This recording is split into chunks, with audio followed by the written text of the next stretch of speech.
Come and witness all the horror of the French Revolution. Meet the 24-year-old commander of the Army of the Vendée, who together with thousands of faithful Catholic peasants stood firm against tyranny. Walk in spirit with the martyrs who laid down their lives for Christ.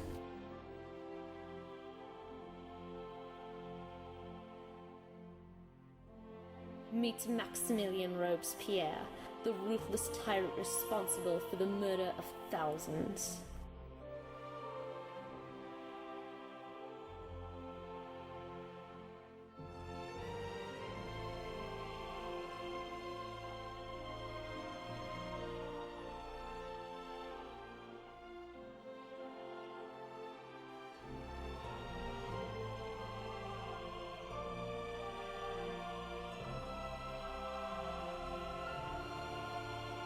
Know the hero who freed so many from the jaws of Madame Guillotine. Sir Percival Blakeney, the Scarlet Pimpernel. Who was he? A master of disguise, fearlessly risking his life. An Englishman faithful to his God, surrounded by the Catholic underground, true to France and to King Louis and Marie Antoinette.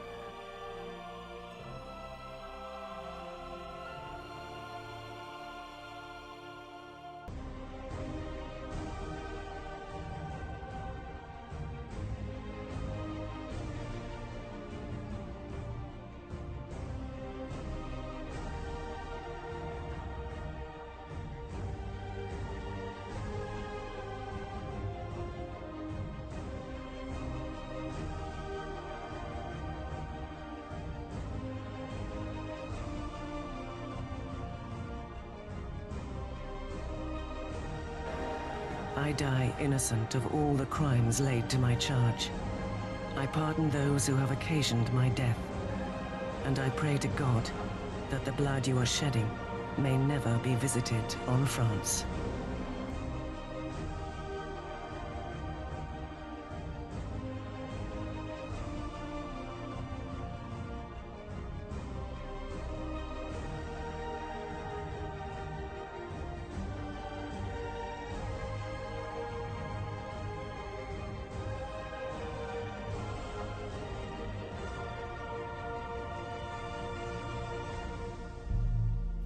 Experience the thrill, the pain, the vengeance, the forgiveness. Come and see the Scarlet Pimpernel.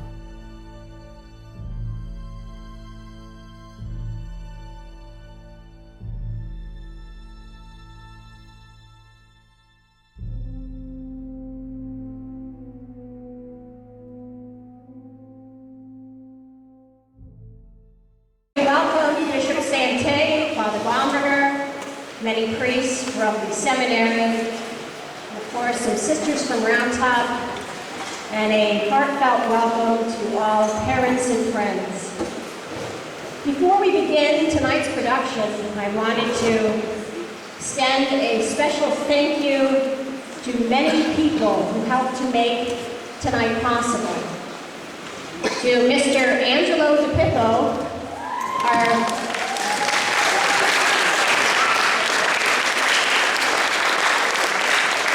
dedicated and talented orchestra director who brings culture and opportunity to our children. I also thank Mrs. Jane Hogestad and the sisters in the costume department who sacrificed and sewed for months.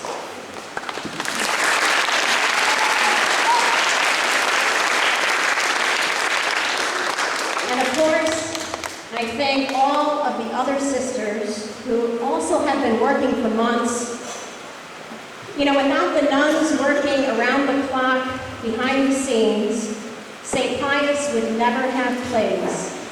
So once again, I even jobbed out to our Round Top nuns who helped make the hats during February break. And I appreciate their help in ways you cannot imagine. And then when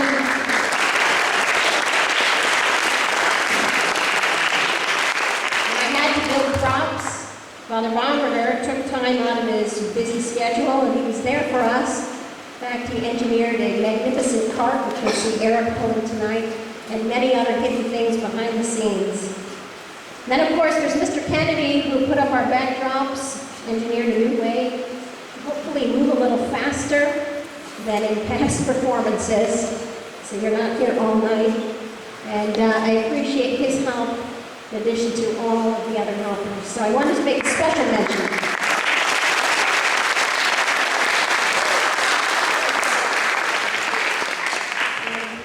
The usual quick mention, please turn off those cell phones. We do have a video production going on, and of course, a few of the parents videoing too. So please put them on vibrate, and that will help us out, help your neighbor. I will be back with a little bit of information about the play just as soon as we hear our beautiful orchestra. So we're going to file out here in a second. We're going to go ahead and start. Thank you, and God bless.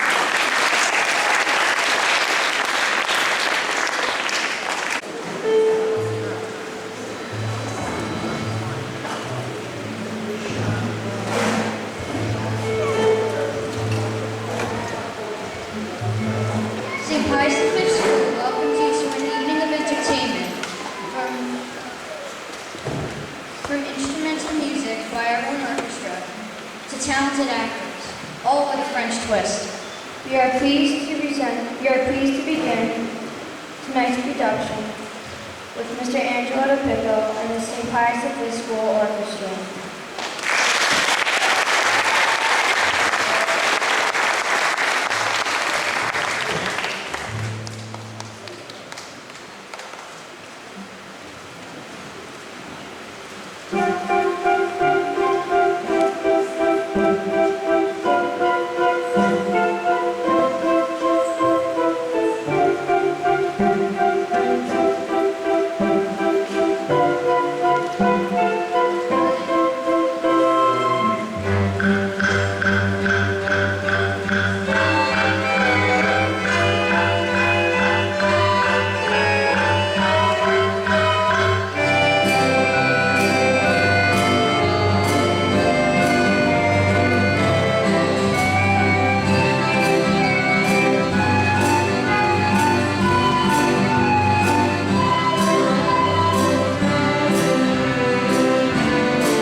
settings for the play, I wanted to fill you in a little bit. Tonight's performance is set in France and England during the height of the French Revolution. In order to better understand the play, one needs a background in true French history. The French Revolution had its origin in Masonic conspiracies. In fact, 900 Masonic lodges had been founded in France between 1732 and 1793. The revolution's aim was to destroy the Catholic faith and overthrow the Catholic monarchy in France. In fact, on July 14th, 1789, the Bastille was taken by a mob of gullible citizens stirred up by a group of revolutionary agitators. Believing that hundreds of political prisoners were kept there for speaking against the monarchy, the mob found and freed a mere 4 ordinary criminals and 3 lunatics. Church properties were confiscated and religious orders were disbanded, and the poor suffered terribly as a result of the end of monastic charity. Education plummeted. And although only a small part of this play, the war in the Vendée was remarkably impressive. The leaders of the Catholic and Royal Army, working men and nobles, were truly giants. In order to defend God and their king, these Christians gave up all that they had, even to the sacrifice of their lives.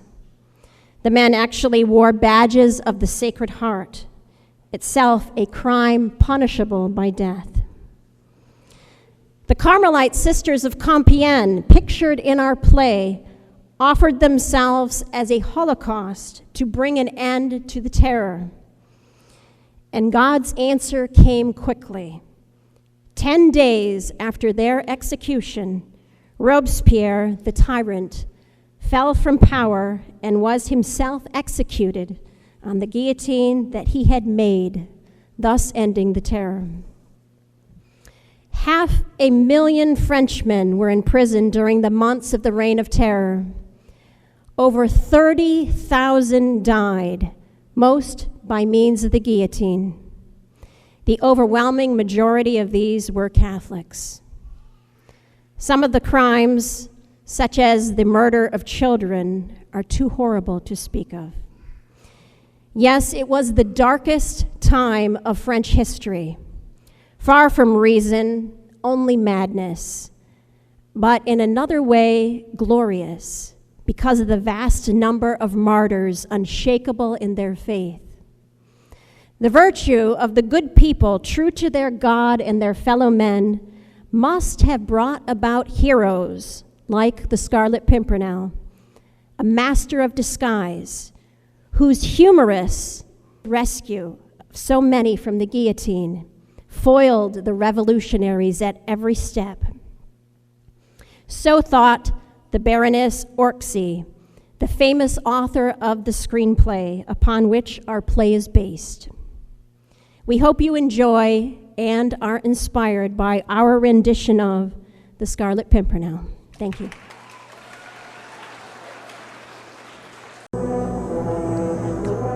Liberty! Quality! Quality! In the name of the Republic, open this door, we shall batter it down. Open it! Let us in, I say, in the name of the Republic. May I ask your business, gentlemen, and why at this late hour you disturb the peace of our household? We are here, citizeness, by order of the Republic, to arrest you if you are the so-called Mademoiselle Frances Blynn.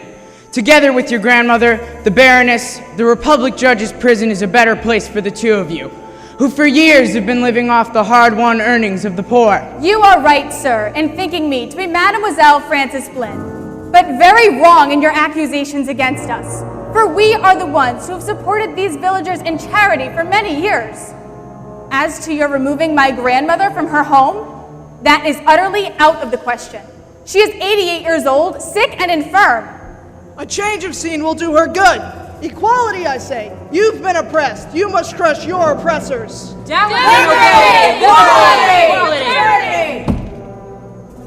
I realize you must be an officer in the new government. May I ask your rank in the new republic?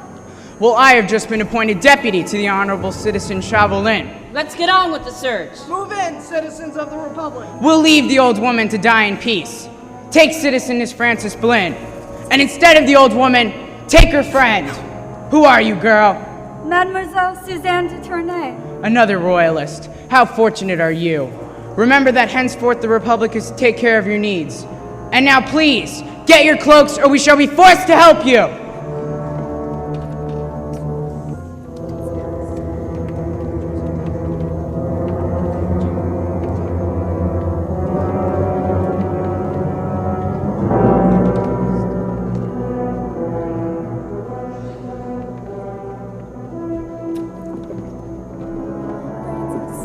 You must be strong. Take my grandmother to England. The trip might be too much for her, but it would be better than leaving her here. We must leave the country at once. It is not safe for us to be here. No, I cannot. I do not feel able to make the trip. If you stay, you will face death, Elaine. I just cannot. I will stay and watch over her until she is well enough to travel, Monsieur de Rochambeau. I cannot you stay, Father. It would mean the guillotine. It is my mission from God, Monsieur. This shepherd shall not desert his flock. God bless you, Father. We will seek refuge at the convent of the Visitation. We shall be forced to help you if you delay any longer. Get moving! The Republic will not be kept waiting. Give us your blessing, Father. Blessed Father. Benedictio Deo Omnipotentis, Patris et Filii et Spiritus Sancti. Amen.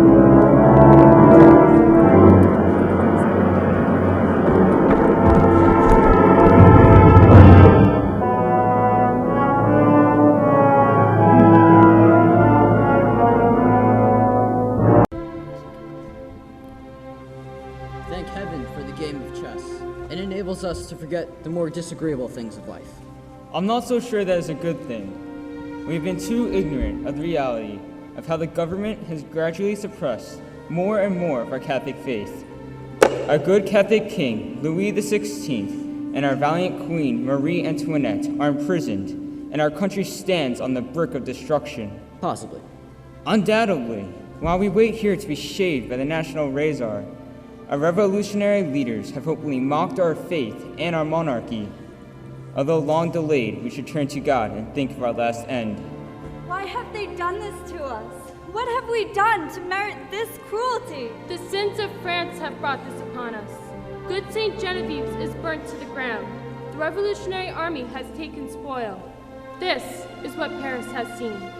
Soldiers still intoxicated with the brandy they swallowed out of chalices, and riding donkeys scarred with sacred vestments. Our churches and shrines have been horribly profaned.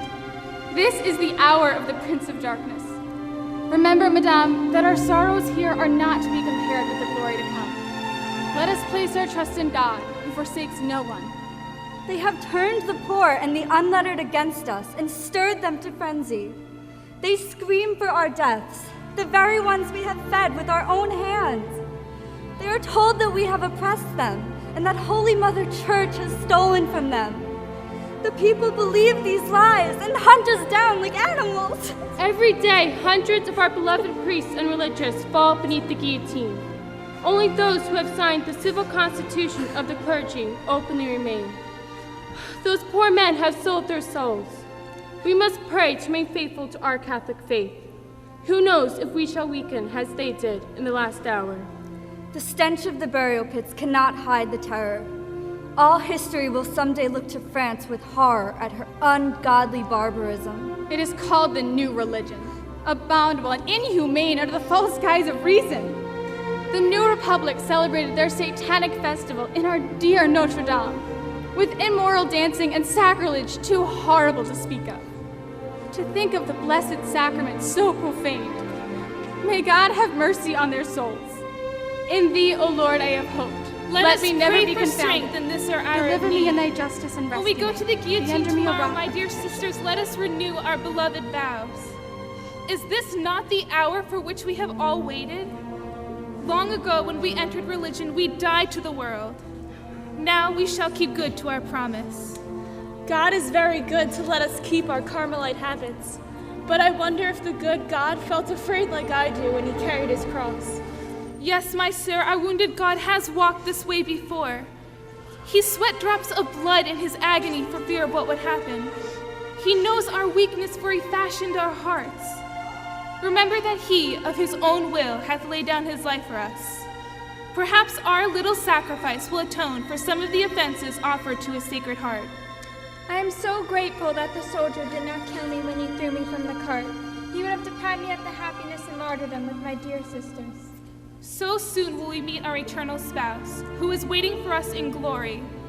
Fear not, my sisters, God will never leave us if we trust in him. We will recite our prayers all the way to the guillotine. Let us begin now. Miserere mei Deus, secundum magnum misericordiam tuum, et secundum... Monsieur Lapchamenon, give us the sacraments, dear Father. Only the jury priests have been here, as if to taunt us. The Church permits in times as these that you recall to mind your sins and are sorry for them, with true contrition, because they wound Almighty God. I will give all of you absolution. Ego te absolvo et peccatis tuis, in nomine Patris et Filii et Spiritus Sancti. Amen. You bring us great consolation, Father. If you look at this passage I marked, your spirits will be uplifted. We're not afraid to die, Father. Even so, it is sometimes God's will that one will live. How many counted? 64. Robespierre gives Madame Guillotine extra folly today here in Cholet. Louis de Agremont, a former Abbé Noël Pinot. Antoine Lovizier, the former Madame de Montbrun. Suzanne de Tournay, daughter of the former Comte de Tournay. Madame Ledoine, the former Reverend Mother Teresa of St. Augustine, and all of her Carmelite sisters. Have confidence. I will most assuredly be sentenced within the week. The former Mademoiselle Geneviève Goyon, the two Countesses Herry, the former Count d'Able, and Catherine de Blois of Besançon.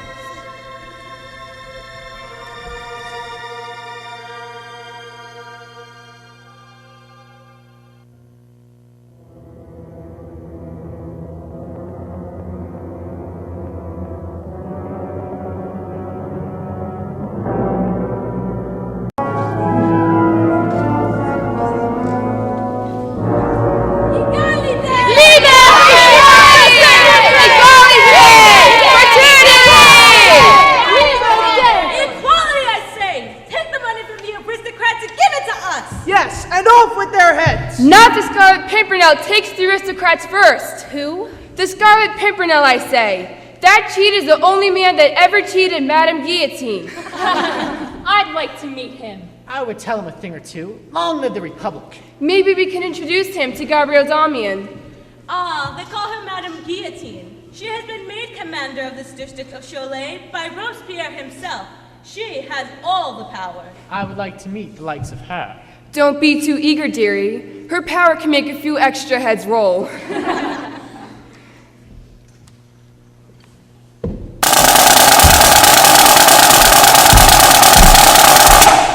The following citizens, by the order of Gabrielle Damian, acting for Robespierre himself, today serve their state by their elimination, and are executed as traitors thereof. The former, Madame de Montbrun.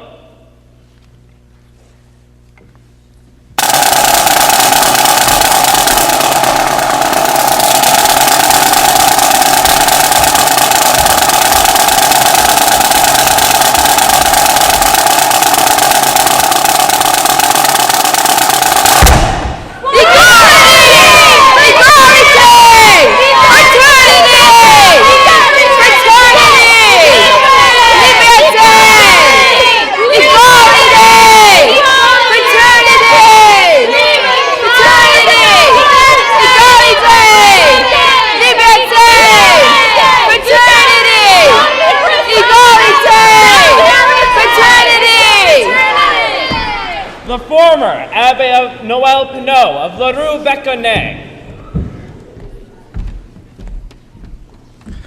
I shall go unto the altar of God, unto God who gives joy to my youth.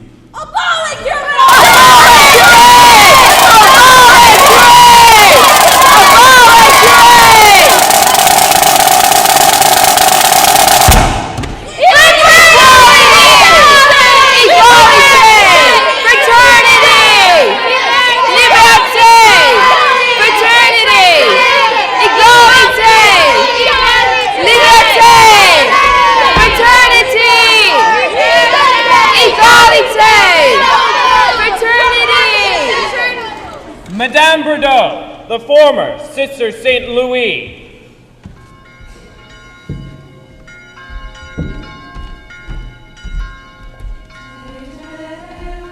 Your blessing to die, Mother? Go, my daughter.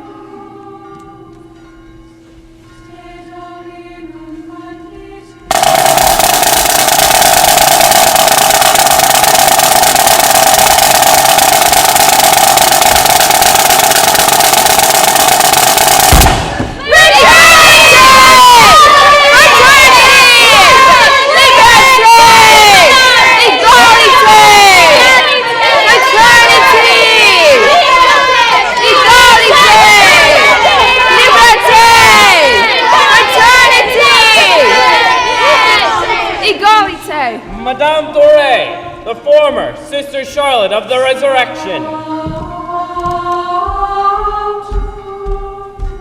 I forgive you, my friends. I forgive you with all that longing of heart with which I would that God forgive me.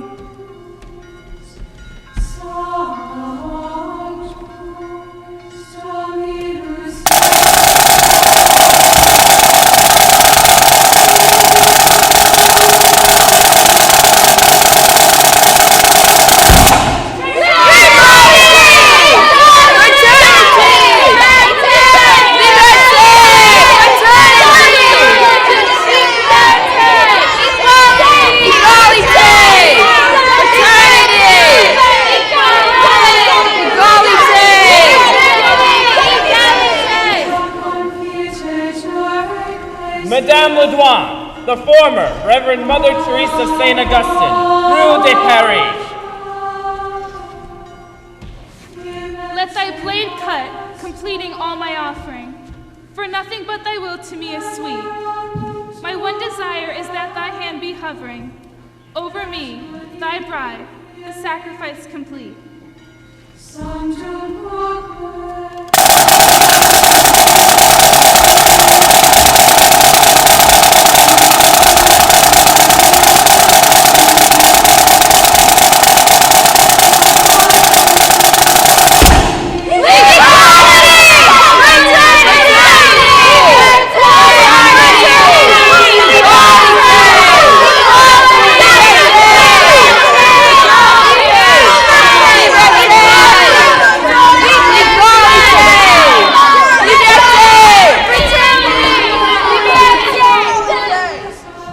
Arnaud, son of the former Comte de la Porte.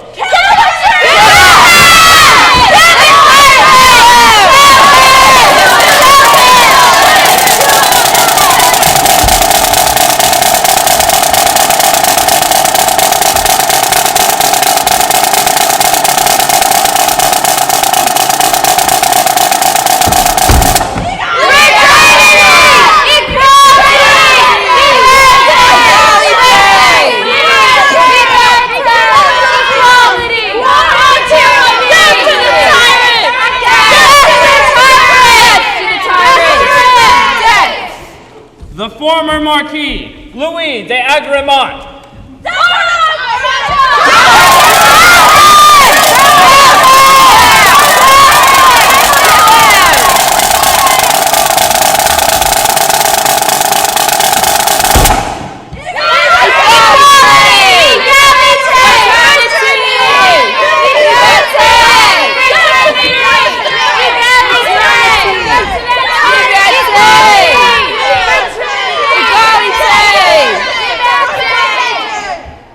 Suzanne de Tournay, daughter of the former Comte de Tournay.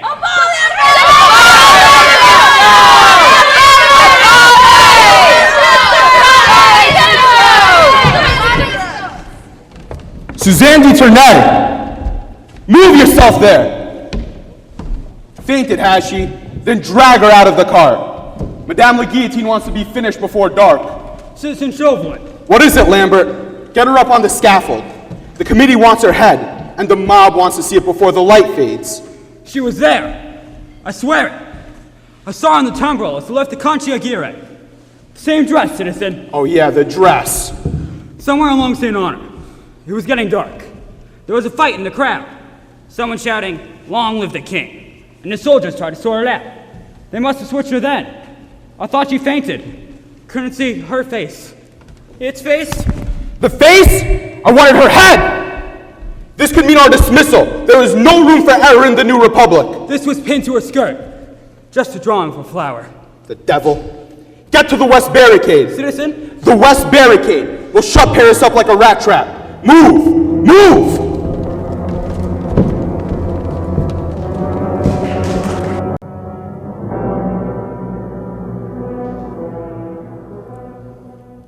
Citizen Lambert. Have you passed anyone through in the last hour? No one. Nothing. Not even a dog. Haven't you heard? Nobody ever tells us anything. There are a bunch of Englishmen helping the aristocrats out of the country, headed by a devil whose name nobody knows, who goes by the title of the Scarlet Pimpernel.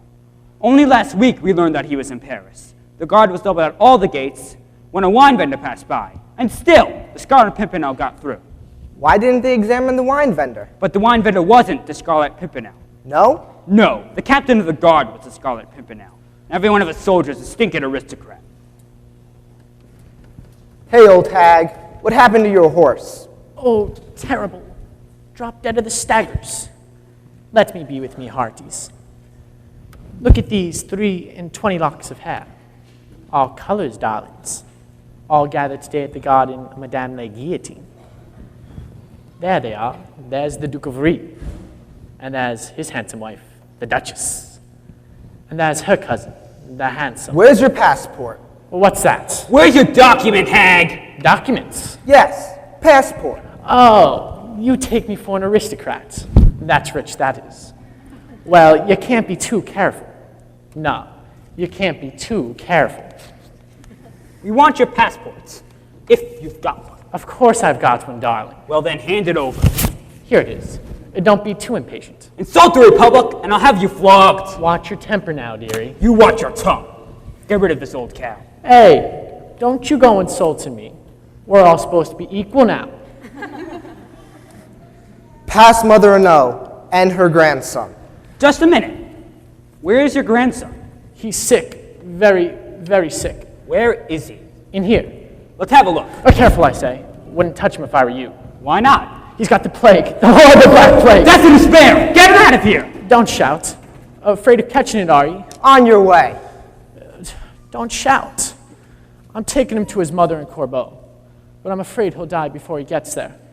Poor boy. Sores all over his body. Give me a light for me pipe, Captain. On your way. And when you come back in the morning, try another gate, for you're not coming back through this one. You're right, Captain. You're right. But I'll be back. Somehow. What a hag! Evil old woman. Where are you bound for, grandmother? For Nordess. I'm too old for all of this change and want peace and quiet. I've not long to live and nothing to live for since my boy was killed on the night they stormed the Bastille. Where's your passport? What's that? Can we have a look at your passport? I didn't know an honest citizen needed a passport. Best be off home then. You have to do better than that to fool me. You should have tried the Northgate. Bibbit might have been taken in. What's your name? Madame Pauline de Grignon. Oh, well, Madame Pauline. Tomorrow you've been introduced to Madame la Guillotine. Her salon is very well patronized, and I have no doubt you'll find many of your friends and acquaintances there. No doubt, no doubt. Take me to Madame la Guillotine, and believe me, I shall be proud to meet my lord. I know he hasn't abandoned France, though it seems like it at times. Long live the king!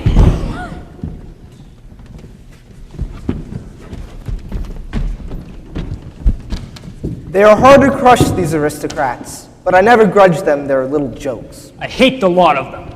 Who's in charge here? Citizen Chauvoy. Lambert, an old hag of a woman may pass this way with a cart. You are to arrest her and bring her before the Committee of Commune. An old hag with a cart? Why, she passed through. Only just now. What? Pass this way? She went towards Corbeau. Idiots. Toward Calais, more like. Where were your eyes? Did you even search the cart? Not me. Her grandson was inside with the plague. The passport was all correct enough. Forged. And if the cart was a girl, the aristocrat Suzanne de Tournay, condemned to death by the tribunal of the Republic. But the old woman? The old hag? That Englishman. The Scarlet Pimpernel.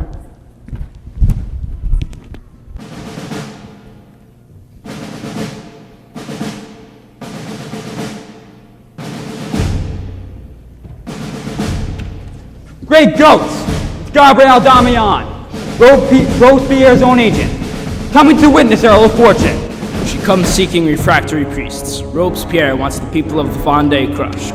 That's why he chose her. They call her Madame Guillotine. Citizens! There are in your city those who scorn the rights of man under the false guise of truth. They hide like the cowards they are, as the trees of the forest, and fight against the new republic of the people. They have not signed the civil constitution of the clergy as true sons of France. I know there is one hiding in your midst.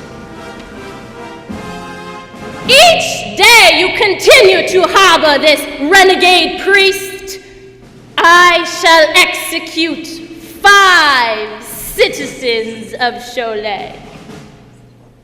Be under no illusions. The rebel cause is lost, and they know it. All they can hope for is to create anarchy in the place of order.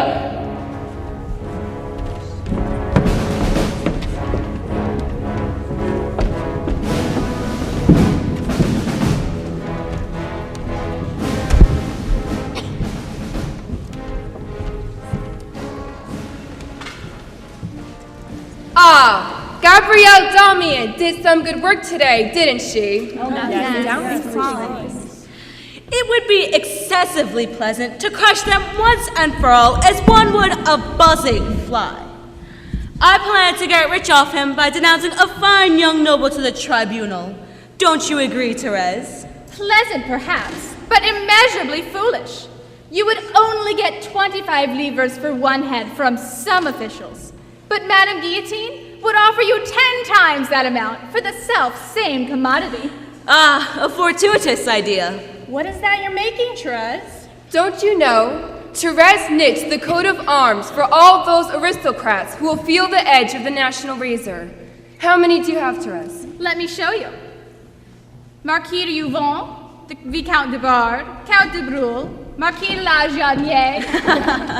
They all felt the razor today. What about the rest of the symbols?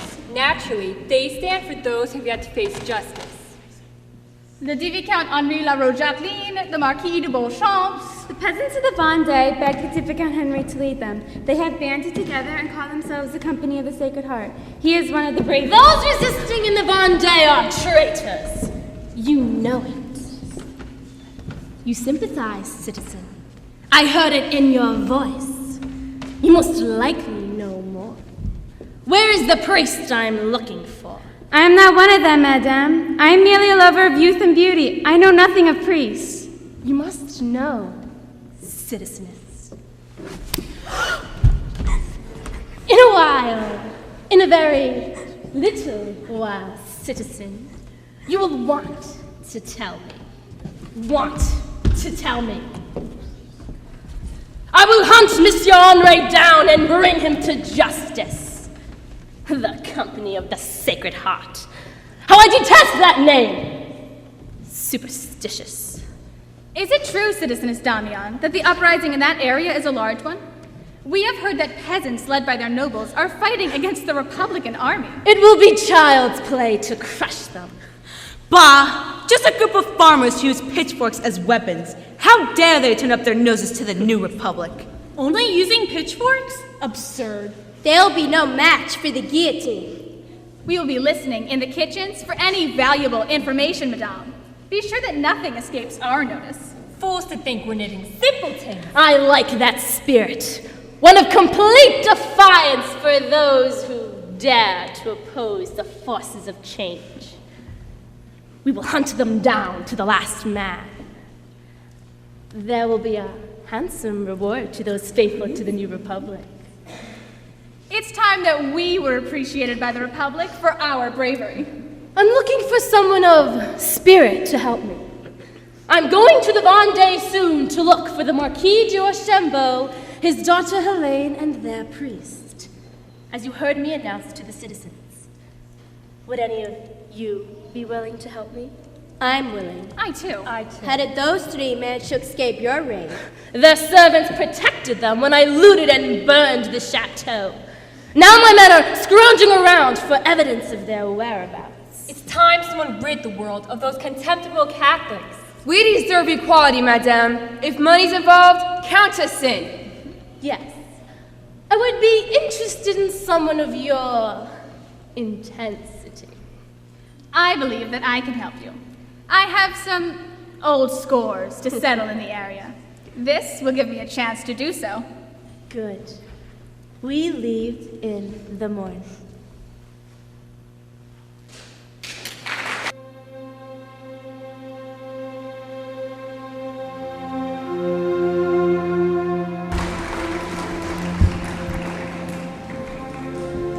If I cannot accept this chalice, but it passed from me, yet not by my will, but thine be done. I am to see that Helene makes it safely to England, but I cannot let innocent blood be shed on my account. My Jesus, have mercy on France. We are justly punished for our sins. I will go, my Lord, and face justice, rather more blood be shed.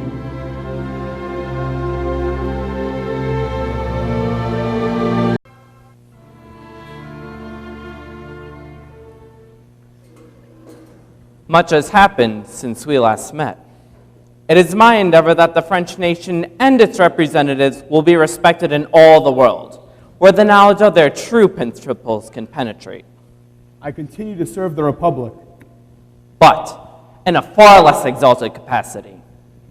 It must be galling for a man of your ambition and attitude to be cheated by the Scarlet Pimpernel, I'd imagine.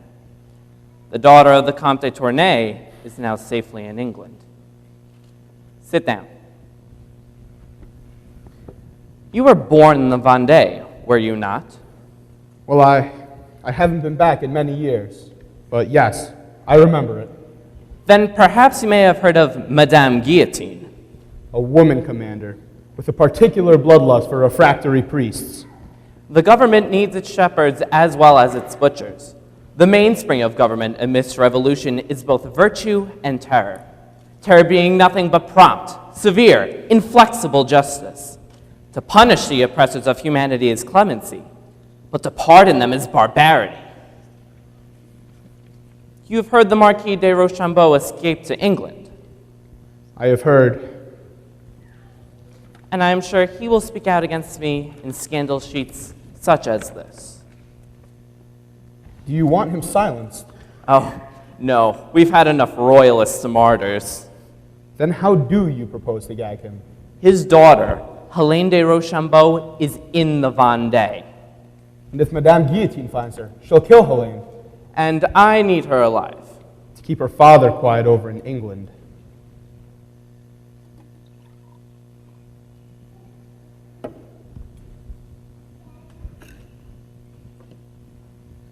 General Marseille says the Vendée is a difficult country to fight in. He should know. He lost most of his men there. Could you find the girl? Listen to me, Chauvelin. The Committee of Public Safety is the government of France. and I have control of it. Succeed in this, and I'll forget your failure to capture Suzanne de Tournay.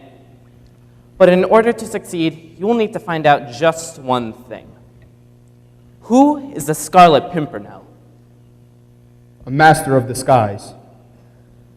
He slipped by my men at the gates, dressed as an old hag. I will be avenged. Subdue liberty's enemies by terror, and you will be a founder of the new republic.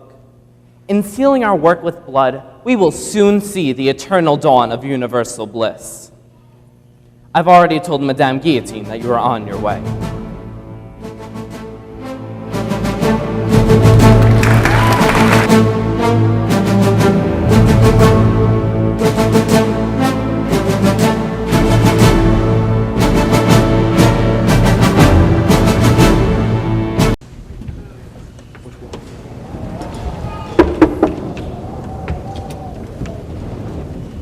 Dirty night, gentlemen?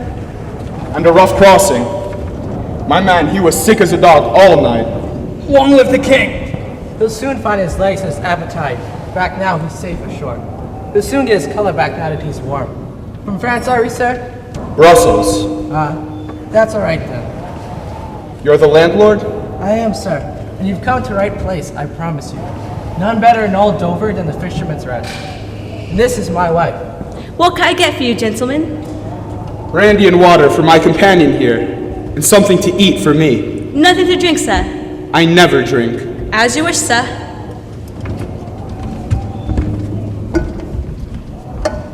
Are you expecting more company tonight, madame?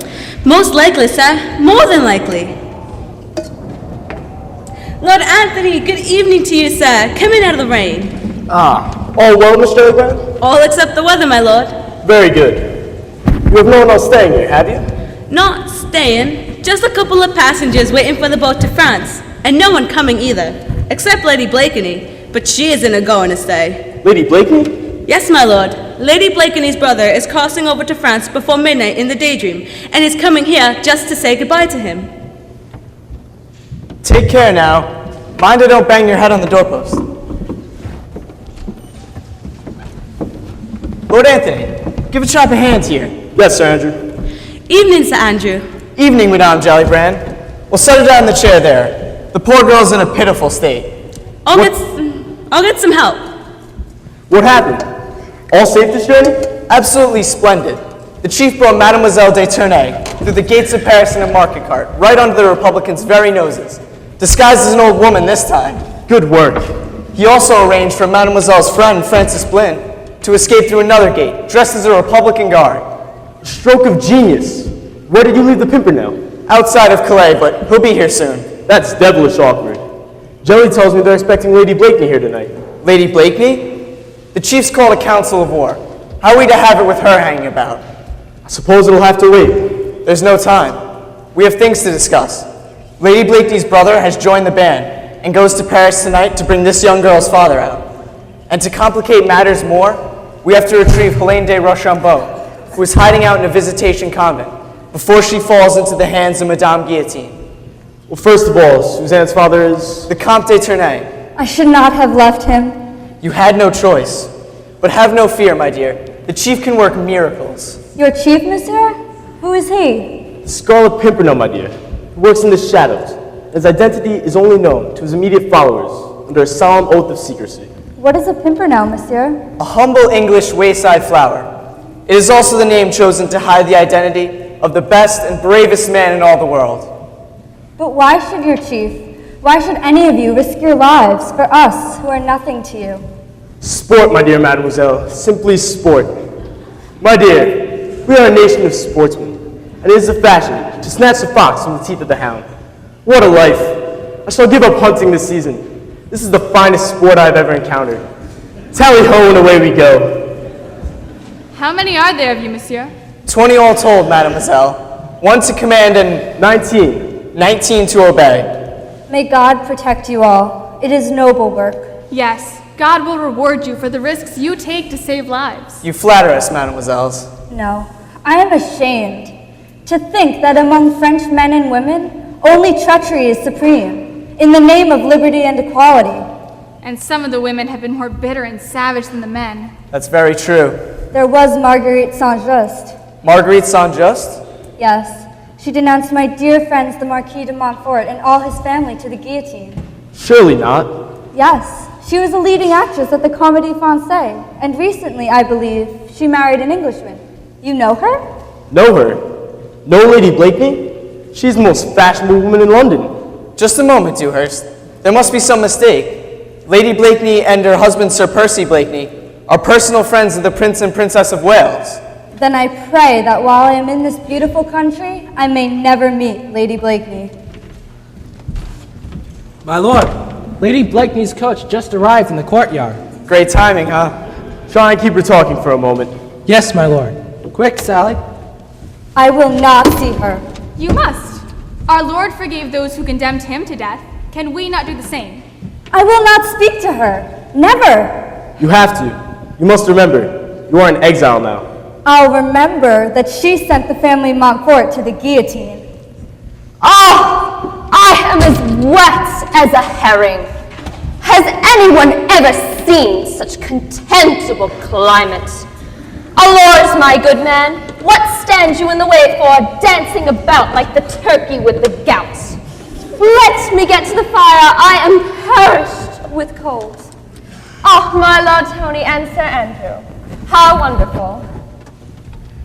And who is this? This is Francis Blynn of Gazencourt. It is a pleasure to meet you.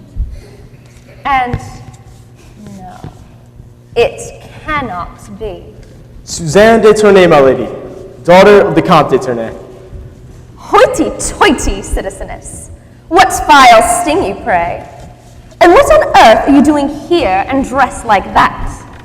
Bizarre, positively Shakespearean. We'll have to do something about your hair. She was rescued from Paris yesterday. Indeed. My hair was cropped before I left the prison, to make it easier for the guillotine. You poor child. And your father? Still in prison. Expecting execution within the week. Denounced by a friend. A form of treachery with which you are not unfamiliar. I shall ignore that, my dear. Your tragic experience seems to have contaminated your manners. What times we live in, barbaric gentlemen. And my beautiful Paris, will I ever see her again? Ever enter my beloved theater? Ever play Racine again? My lord, it's Sir Percy. Is he expected? I believe so, madame. Then no more politics, I beg you. My husband won't understand a word we're saying. What a delightful surprise. Sir Percy Blakeney. Sink me. But I thought it must be your voice, my dear. What a delightful surprise. I've just been to Bath where I received the cure for the fatigue. And now I'm so fatigued by the cure that I really think I shall have to go back to Bath again to be cured of the fatigue. Did you know, my dear, that the minerals of sodium chloride and sulfur are especially restorative in their chemical properties and might restore your complexion to the fair age of 18. Oh, and how do, Tony? How do, folks? Did you ever see such beastly weather? And who are your young friends? Exiles from France, Sir Percy. Monsieur. Monsieur has been exceedingly rude to me. Can't have that, can we? Monsieur, I have offended Madame your wife, but I am prepared to offer the usual reparation between persons of honor.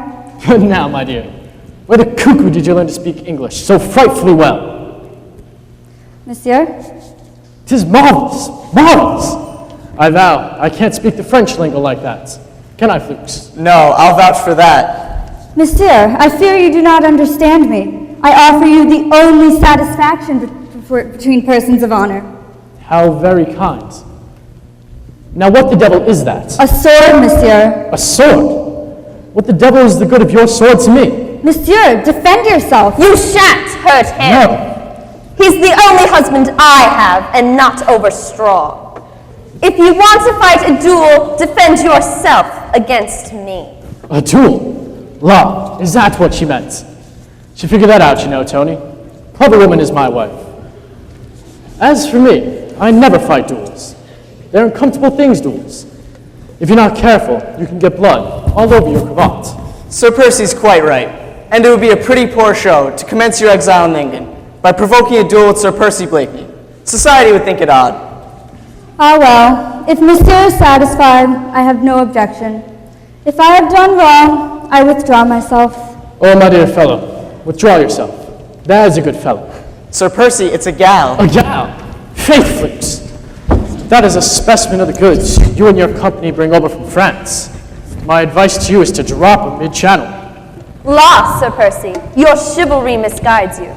You forget that you have already imported one bundle of goods from France. Ah, but then, my dear, I have to pick the markets. And my taste is, as in everything, impeccable. More so than your chivalry, I fear. Oh, now come, my dear, be reasonable.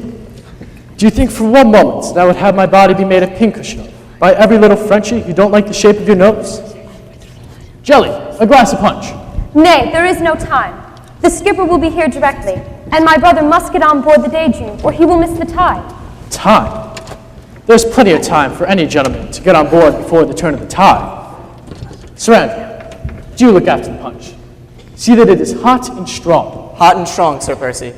And Tony, do you ask this Amazon Jules if she will join us in a glass of punch?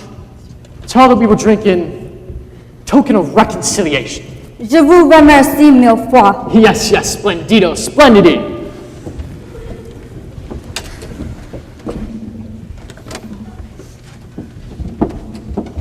Now she's gone. She's a funny little French kid. Sir Percy, At your service, my dear. I wonder if you will realize how sad my life will be when my brother Armand is gone. These last few weeks have been so happy, in which his tenderness has cheered me a little, and which I contrive to forget that I must spend the rest of my life unloved and alone. Sink me, madame. Surely not alone. As for cheer, is our life not one wild whirl of gaiety? Are you not the most fashionable woman in London? And zounds, am I not the most envied of men? But surely you must realize how little I care for such gaiety or fashion. Is your heart so dead to me that you have first forgotten those few miraculous days in Paris when you first told me that you loved me? Heaven knows this sad estrangement was none of my making. Does heaven really know that, madame? Then heaven is wiser than your humble servants. Can you deny that you are changed? So changed that I scarcely know you. So changed that I have begun to hope these last few weeks have been nothing but a dream, a hideous nightmare. Are you, madame? An ugly dream which began... Marguerite! Ah, here's your brother Armand. Armand. We were just talking about you. My dear Armand, will you join us in a glass of punch? Is there time? Time? I'll see that there's time. Jelly, where's the punch? I can scarcely believe that you are going. These last few weeks have been happy. So happy. I'm not going far, my dear. A narrow channel to cross and a few miles of road. I can soon come back. It is not the distance, Armand, but the danger. Our own beautiful country, Marguerite. Has become an inferno of blood and hate. Hush! You see? You see? You yourself do not even think it is safe to speak. Don't go, Armand. Don't go to France just now. What should I do if... You'd be my own brave sister. And remember, when France is in peril, it is not for her sons to turn their backs on her. But you will be careful. I have no choice. I have given my word. What are you doing? Not to go to be the action of a coward, and we would both hate that. I am so frightened. I have only you to care for me. These last few weeks at Richmond, while Percy was away, seemed like the old magic times when we were together. When we were all in all to each other. But remember, you have other responsibilities now, and Percy loves you. Yes, yes. He did once. Percy is a brave and honorable man. However, things may appear you have to trust in his love for you. Oh, don't worry about me. Percy is very good, and I am happy. Quite happy. So long as I know that you are well and safe. Bumpers, you rogues, bumpers! My dear, Armand, will you join us? We have had a head start. Armand! Armand! Nay, Sir Percy, I pray you excuse me. I am scarce in the mood just now. Scarce in the mood? The mood will pass. One is never quite so happy, nor so unhappy as one imagines. Well, now that's witty. Flukes, Anthony, did you hear that? No, what's that? Now that's just the worst of it. Anytime I say anything peculiarly witty, nobody ever hears me. My dear fellow, do tell us what it was.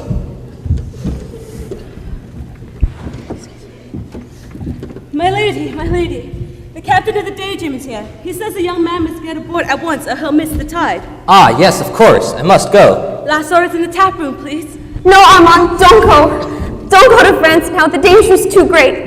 Don't go. Stay for my sake. I must. Have no fear for me. Farewell. Goodbye, Lord Anthony. Goodbye, Flukes. Farewell, Sir Percy. What a most remarkable man. Let me thank you once again for everything. Off you go, my dear fellow. Au revoir. There goes a brave lad, Lady Blakeney. And perhaps to his death. No one is safe in France these days. Nay, have no fear. Mademoiselle, I'll see you to your room. Sir Percy, At your service, my dear. do you return to town with me? I beg your pardon. I am ready to go. Will you see that the horses are put to? The horses? The horses for the coach? Oh, yes, of course. At once, my dear. Must have horses. Come with me, Flukes. Clever women like my wife are uncomfortable things. Take my advice, my dear fellow. Never allow a clever woman to marry you. The only one to gobble you up, my dear sir. All sharks, sir. Take my advice and stay out of the water. Stick with your books in a quiet, intellectual life.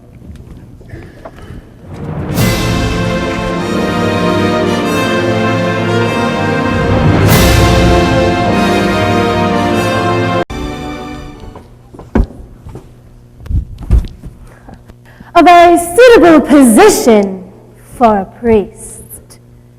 Who is hiding you? No sermon.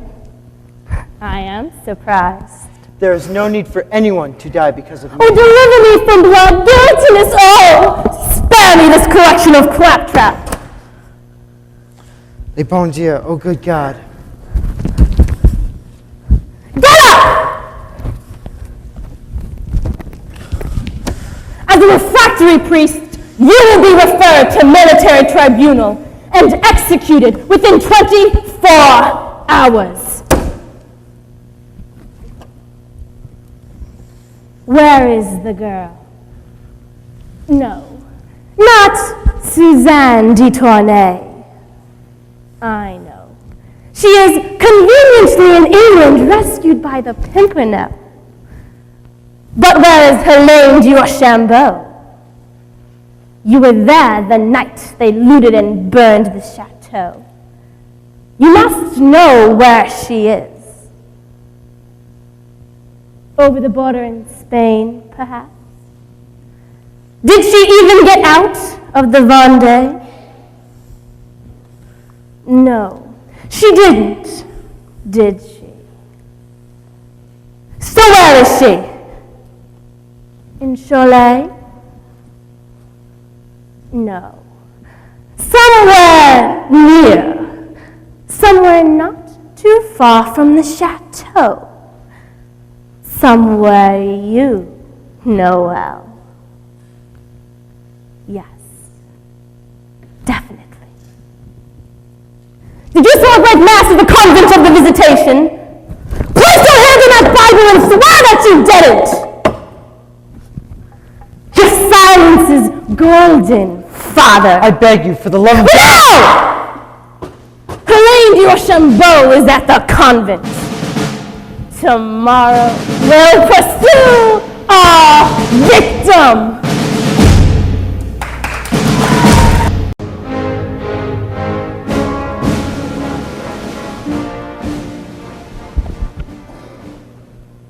Citoyen Saint-Just, Chauvelin.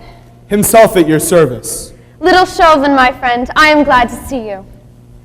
But tell me, what are you doing here in England? Merely passing through. But what of yourself, dear lady? Ah, well, my brother Armand has just departed for France, and And I am thinking of how dreary life will be now that he is gone. You surprise me. I should have thought that for a wealthy woman, the London social life would have been particularly fascinating. Ah, well, wealthy women ought to have a good time here. Yet there are so many things denied them. Riches cannot buy true love. Indeed. You'll hardly believe it, my dear Chauvelin, but I often pass a whole day, without encountering a single joy. Ah, then your little idol did not survive the lapse of time. Idols and follies never last, Chauvelin. They come upon us like measles and are easily cured. But surely your husband has not recovered from his attack. Sir Percy, does he look like a man pining for love? I was told he did, when he first met the beautiful actress Marguerite Saint-Just, who herself was fascinated by the curiously intense passion of a worthless scientific fool. Dare you make fun of my husband? That's my privilege. Anyway, one stormy afternoon, that passion fled, and I was left to mourn in the illusion of my life. The story of the family you denounced leaked out, I suppose. Hold your tongue, Chauvelin. Very well, we will speak no more about it. And now, may I prescribe against that fatal malady, ennui? Faith, you can try.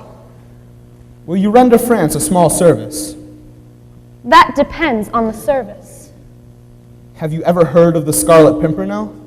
Heard of the Scarlet Pimpernel? Faith, man, we talk of nothing else. Then you must know that that man is the most hated enemy of France. And you, a daughter of France, should be willing to help her. My brother Armand devotes his life to France.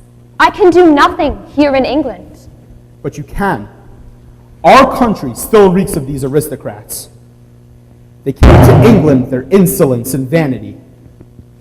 Over the past month, scores of emigres, some actually condemned, have succeeded in crossing the Channel. In every instance, their escape has been planned, organized, and executed by this man, whose identity is mysterious as his brain is resourceful. While those around him are the hands, he is the head. And at that head I mean to strike. Find him for me, citoyen. Find him for France. The France of today is not the France I once loved. But we are building a new France, a new nation of people equal under justice, and not beaten to their knees by privilege and superstition. But in order to realize that dream, we must be harsh. Blood must surely flow, but the result will justify the terror. Find him for me, citoyen. I? Lawman, you are astonishing. Where in the world am I to look for him? You go everywhere, see everything. You know everyone. Easy, my friend. Even if you knew who he was, you could do nothing to him, an Englishman. Not in England, perhaps. But if I take him to France, I could cut his head off first and apologize afterwards. What you propose, Chauvelin, is horrible. Horrible. Whoever the man is, he is brave and noble. I vow I have been half in love with this mysterious personality myself. Never, never, do you hear me, would I lend a hand to such infamy. You have other means at your disposal. You must use them. I've never felt less like a midnight journey.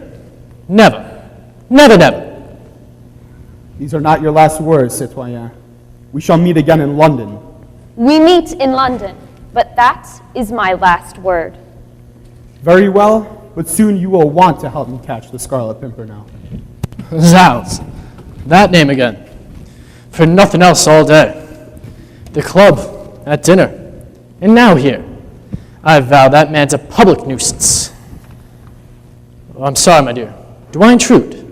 No, this is an old acquaintance. Monsieur Chauvelin, French ambassador, my husband. Charmed, delighted, enchanted. Devilish clever race, the French. However, they speak that unspeakable language of theirs, defeats me. You flatter us, Sir Percy. No.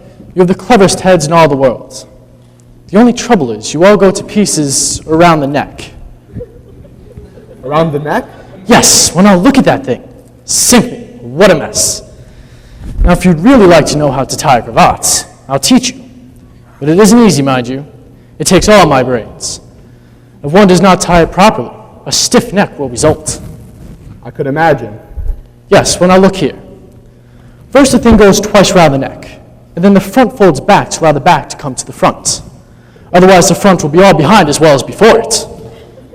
Percy, what are you talking about? You don't follow me, my dear. That's exactly what I said. It takes brains, doesn't it? One can see that. Good day, madame. The coach is ready, Lady Blakeney. Yes, it's ready. It's ready at last. And a long time they've been about it. Will you give me my hat? Oh, my dear sir, I fear I've disturbed the set of your coat. Tis no matter. I pray you excuse me, I'm in a hurry. So would I be if my tailor put me in a coat like that. It's shaped like an old woman's dressing gown. That fellow should be hung. Sir Percy. Now, my dear, I'm just going to have 10 minutes sleep. I shall have to do something desperate. We meet in London soon, I believe, Lady Blakeney, at Countess Grenville's ball. Of course, Sir Andrew. Au revoir. Now, Sir Percy, I am quite ready. My physician says I must have half-hour sleep before midnight. Do come along. But I was so happy and comfortable. Come along, come along. Why on earth did I ever marry a clever woman? And then the idea seems to pass through my brain. Just like that, why on earth did a clever woman ever marry me?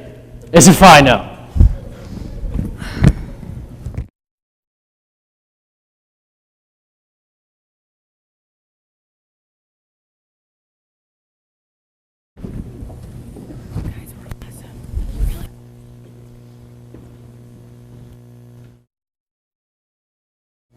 Put them all out.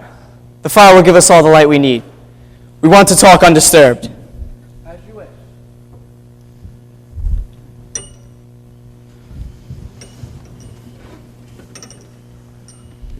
Good night, Sir Andrew. Good night, my lord. Goodbye, Jelly. Good night, Jelly. So, Flukes, all safe once again? Yes, all safe. And all clear? We're quite alone. I need not ask, I suppose, whether you found the journey pleasant this time?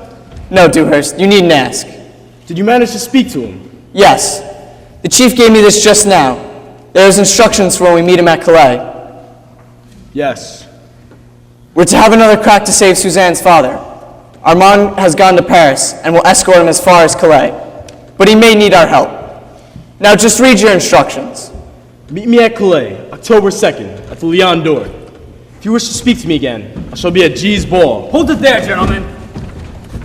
One false move, and you'll never taste claret again.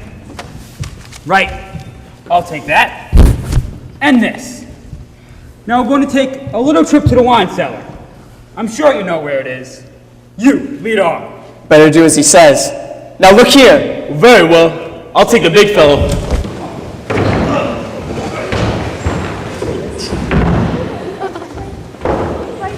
First to me, citizen. Long live the king. Get on with it.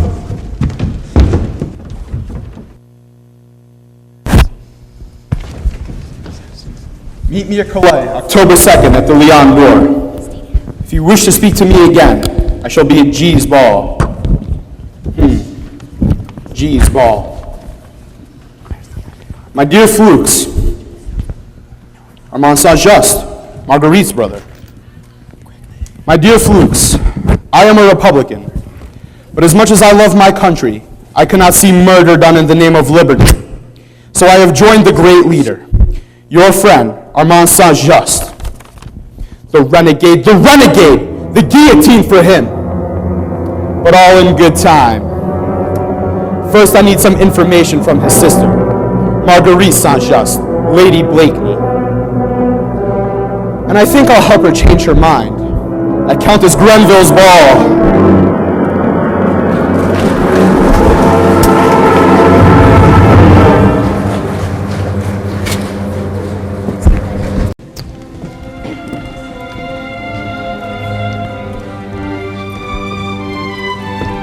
My lords, ladies and gentlemen, Her Royal Highness, the Princess of Wales. Ladies, gentlemen, good evening. Charming. The The lavish hospitality has kept us somewhat long at dinner, I fear. My Lady Grenville, we have all been dying to hear the latest news from France. Your Royal Highness, alas, it is of the worst. The massacre continues. Paris reeks of blood. The guillotine claims 100 victims daily, and now we hear the Comte de Tournai, a good friend to England, must go to the scaffold within the week. Whoever next, they'll be cutting off King Louis's head before we know where we are. They'd not dare, Your Highness. It would mean war with England. That might not be a bad thing. It is disgraceful that the Foreign Office can do so little to prevent this senseless carnage.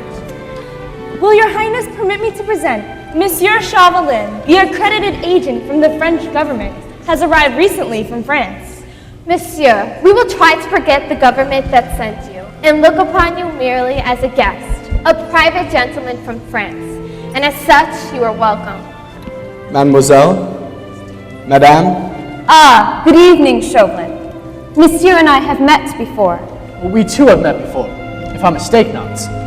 Ah, yes, Sir Blakeney. At the inn at Dover, was it not? Distressed to see you've not managed to change your tailor. Take our friend round and tell him everybody is, if anybody is anybody. Ah, but wait, there is someone else I would crave permission to present to you. Indeed, who is it? Mademoiselle Suzanne de Tournai, who has arrived safely from France. By all means, then, she is among the luckiest ones. She is so very young and so very lovely. Ah, Your Royal Highness, she is a memory of youth. Yours, perhaps, my lady. Alas, not mine. Oh, come, my lady, you are surely in your prime. Had you known me then, a dozen years ago, I had a complexion like that. We all love you as you are, mademoiselle. We'll never cut off your head. Amen to that, dear lady, and rule Britannia. This is a pleasure, mademoiselle. My royal father, as you know, is ever glad to welcome those of your compatriots whom France has driven from her shores. You are too gracious, mademoiselle. If only we could do more to make you feel more comfortable in a foreign land. Now you and Lady Blakeney must become great friends, my dear. Her friends are my friends. Now who else can I introduce you to? Well, there is one Englishman, after yourself, mademoiselle, that I would like to meet, in order to thank him. And who is that? My savior, the Scarlet Pimpernel. Pas de parole français. Nay, mademoiselle. The Scarlet Pimpernel is both well known to me and to France. Then perhaps, monsieur, you know more about our national hero than we do ourselves. Perhaps you know who he is. See the ladies hang upon your lips? You would render yourself popular among our fair company if you were to gratify their curiosity. Ah, mademoiselle. Rumor has it that your highness could, and you would, give the truest account of that mysterious wayside flower.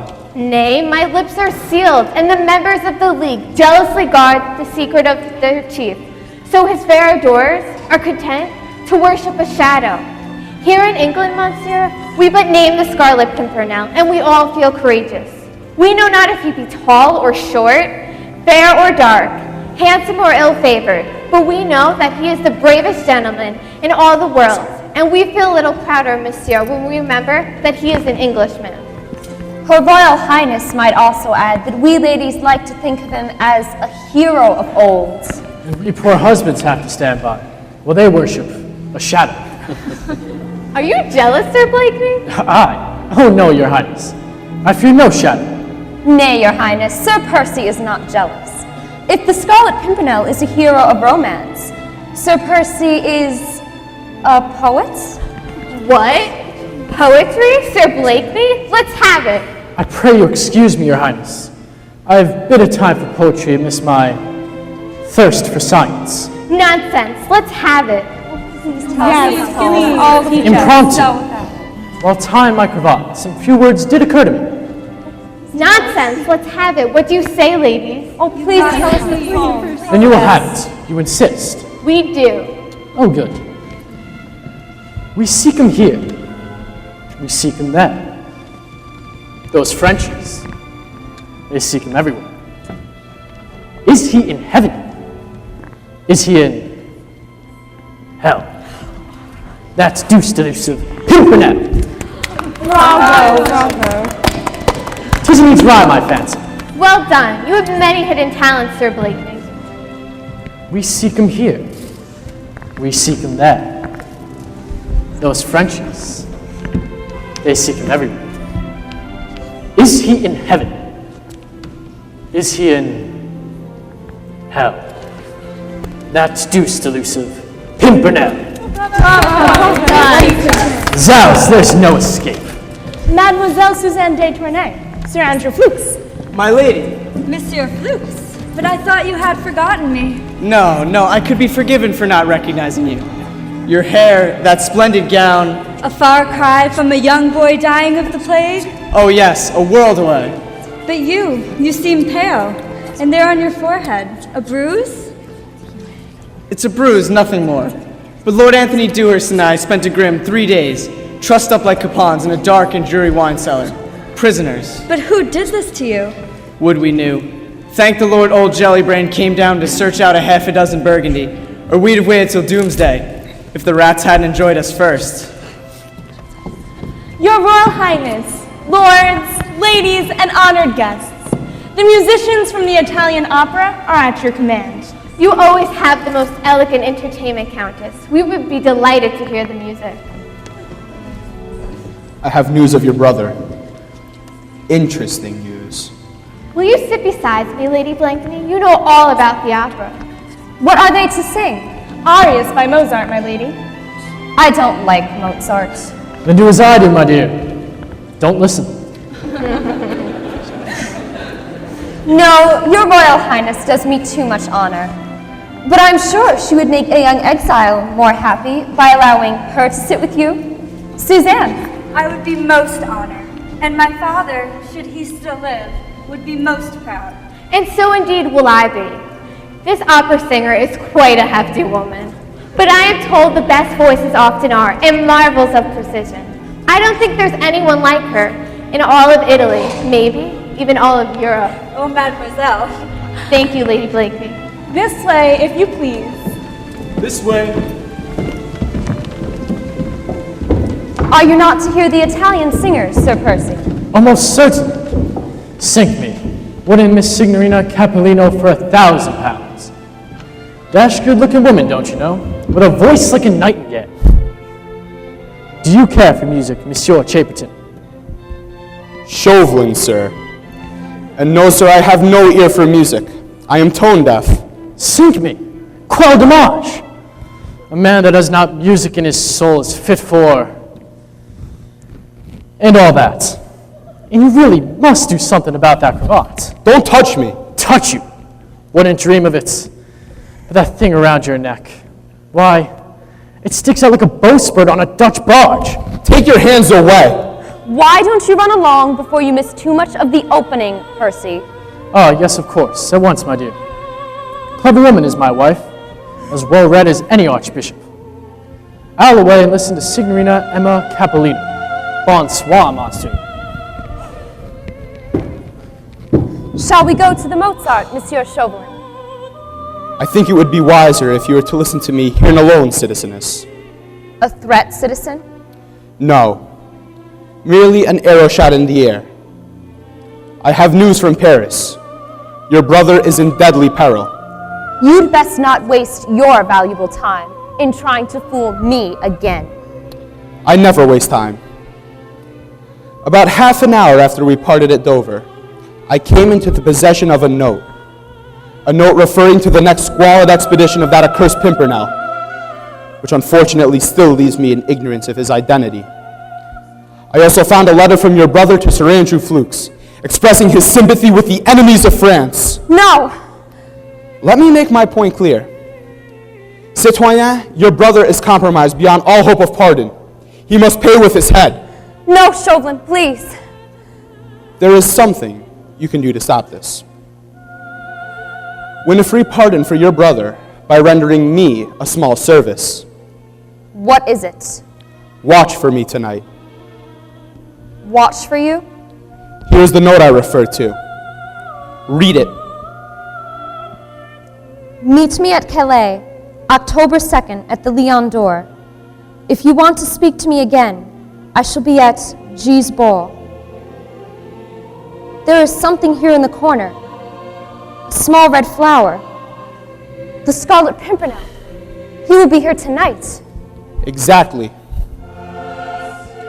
And Sir Andrew Ffoulkes will take the opportunity of speaking to him tonight, and thus betraying him. Simple, is it not? Yes. Yes, it does seem simple, doesn't it? You hold a knife at my throat. You find it simple, but I don't.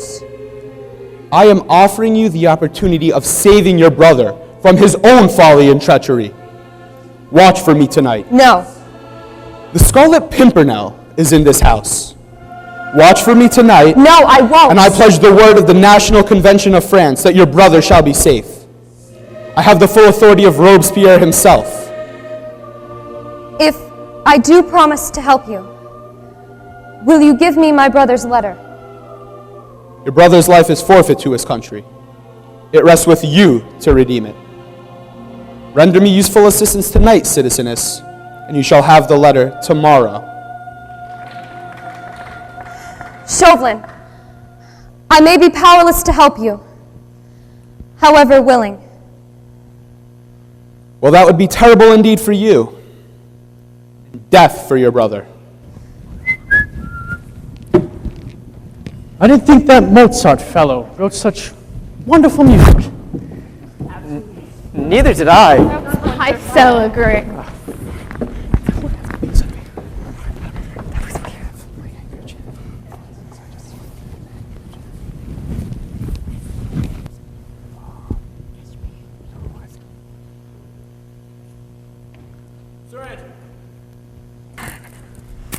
Lord Anthony, help me. I could never abide with a scientific book fanatic. And now, alas, I begin to realize that I have married one. If I could find the energy, I'd strangle that man in his own cravat. You are ill, Lady Blakeney. A little faint, nothing. Pay no attention. Lady Blakeney. Oh, how thoughtful of you, Sir Andrew. Surely it was your grandmother who taught you that the smell of burnt paper was a certain remedy against giddiness. But, Lady Blakeney, but... Yes, my fan. Will you give it to me? Your fan? My fan. Oh, thank you, Sir Andrew. You've been such a help. Oh, did you not hear Suzanne calling you? Suzanne? Was that not her? Perhaps she needs you. Where? Over there with Lord Anthony.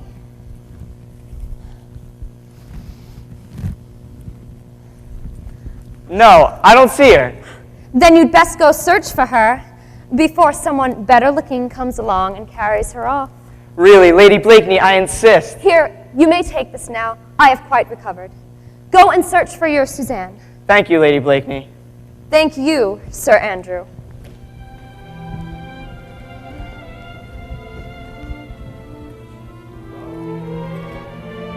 There were only a few half-charred words, but there was the usual device in the corner, the Scarlet Pimpernel.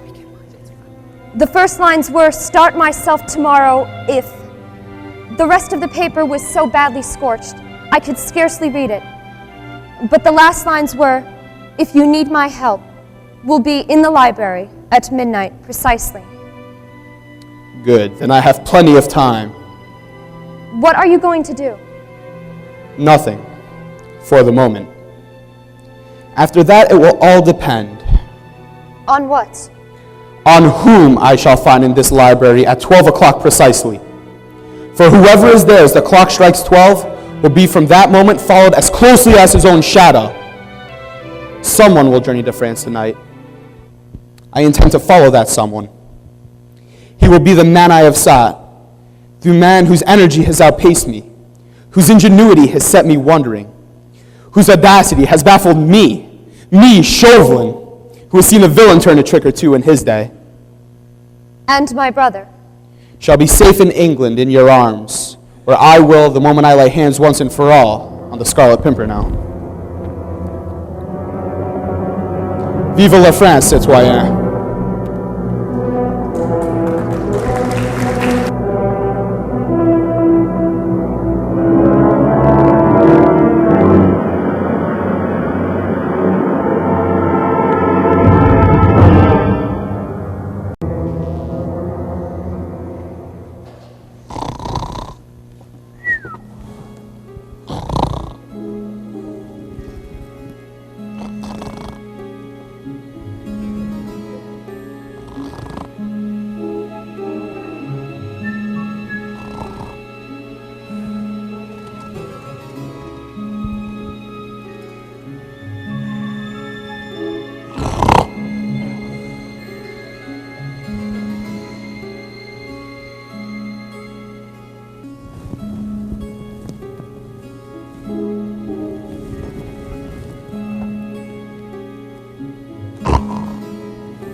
Chauvelin, you must tell me what has happened. You bullied me into inviting you here this afternoon. Then you must, in fairness, tell me. Tell you what happened, dear lady? Where? When? Don't torment me. Last night, something happened at the library at Countess Grenville's ball, at midnight precisely. What was it? Nothing. Peace and quiet reigned supreme. I sat in one corner of the library, while Sir Percy Blakeney was asleep in another. Nobody came in at all? Nobody. That idiotic husband of yours spoilt it all. Then you still don't know who the Scarlet Pimpernel is? I haven't the slightest idea. Which means that you won't tell me. There is mischief in your mind, Chauvelin, and you are gazing at it lovingly like an ostrich contemplating its own egg. Will you give me that letter? I promise, did I not, that the day the Scarlet Pimpernel and I both set foot on French soil, your brother would be returned to the arms of his charming sister? Which means that a brave man's blood will be on my hands. His blood, or that of your brother's. Surely it is better to hope as I do that the Scarlet Pimpernel will set sail for France tonight. I am conscious of only one hope, citizen. And that is? That Satan, your master, will have need of you before the sun sets tonight. Flattery. But I can never remember the fellow's name. Something to do with Burgundy? Ah, Monsieur Chambertin. You are addressing me, Sir Blakeney? A game of bocce-ball, monsieur. I do not play games. Oh, try, monsieur, try. Sir Andrew, give me that ball. To teach you the game would be a pleasure. Now, all you have to do is roll the ball towards the target. Remember to aim and to mind Her Highness's toes. I despise childish games. But games are a lesson for life. In bowls, as in politics, monsieur, things have a marvelous way of turning off at unexpected angles. Now come, monsieur, you must play, or Her Highness will be most upset. Jolly good shot. I cannot teach you to play the game if you are not willing to learn the game yourself. Suzanne, Her Royal Highness wishes us to be friends. Come and sit by me. I will do my best to obey her. We can avoid politics and sad past histories. Instead, you can tell me how much you love your gallant young Andrew. Nay, you needn't blush, Chérie. Sir Andrew is a noble and brave man, and one to be proud of. And eventually, as a husband. I am not blushing, but nothing is to be thought of until Papa is safe. You still hope? Hope? More than that. I know that within the next few days, Papa will be with us here in England. My Lord Anthony told me not 3 hours ago that the Scarlet Pimpernel will set out to rescue Papa today. And did he tell you who this mysterious Scarlet Pimpernel is? Oh, no. Though I confess I do wonder whether Sir Andrew could be. Oh, Sir Andrew? Oh, no, no, no. Sir Andrew, of course not, dear. Now, whatever made you think that? Because he told me he might have to say farewell to me today, as perhaps he might be going on a journey.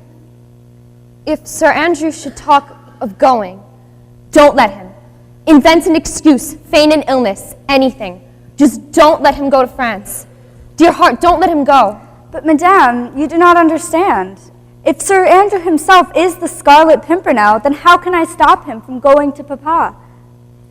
Of course, Chérie. It is imperative that he should go for the safety of your father. Of course, Chérie, your father. But I fancy the ladies and gentlemen have finished their game. Run along, enjoy their society.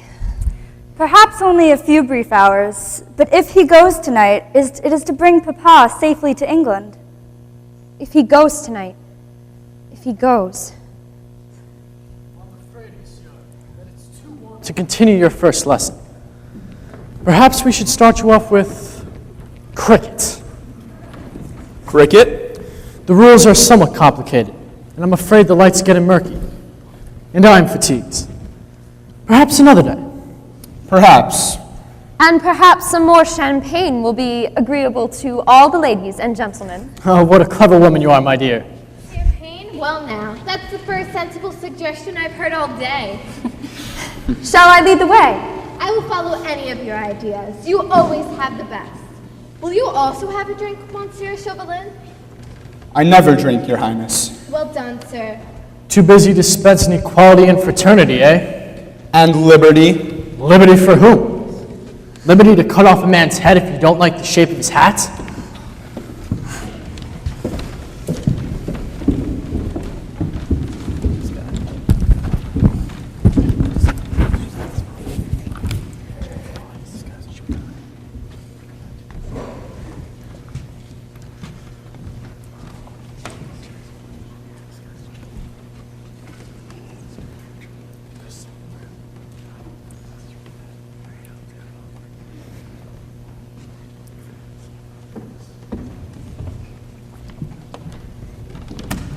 Sir Andrew, Anthony, the agent or spy of the French government, this man, Chauvelin, must be one or the other. I don't like his face. I'm certain that he is on my tracks. You read my note last night. Yes. You too, Tony? I did. You destroyed it. Of course. Are you sure that my note never got into Chauvelin's hands? Yes. Positive. Well, 12 o'clock last night, the only man in the library, besides myself, was this man, Chauvelin. What? Man, you don't suspect one of us. It may have been a coincidence. May have been. Must have been, since I have your word. Then I think I know who it is. But Armand will have already contacted de Tournay, prepared him for tomorrow. And the Inn Clay will be watched, surrounded. It is too late to warn them now. And I've given my word. I am ready to start. And so am I. No, neither of you this time. What? You will go alone? Not alone, but since Dover, you two are both marked men. There are brave men enough in our league to accompany me. Phillips! But Blakeney, it's madness. It's too late to warn them, and I've given my word. By nightfall, I'll be on my way to France. Nay, then you shall not go without us. No, you shall not. Shall not. Shall not. Come, gentlemen, come. You will obey me. What can I do? And you too, Tony? I suppose I must. Suppose. Why, of course you must. Phillips, I travel immediately.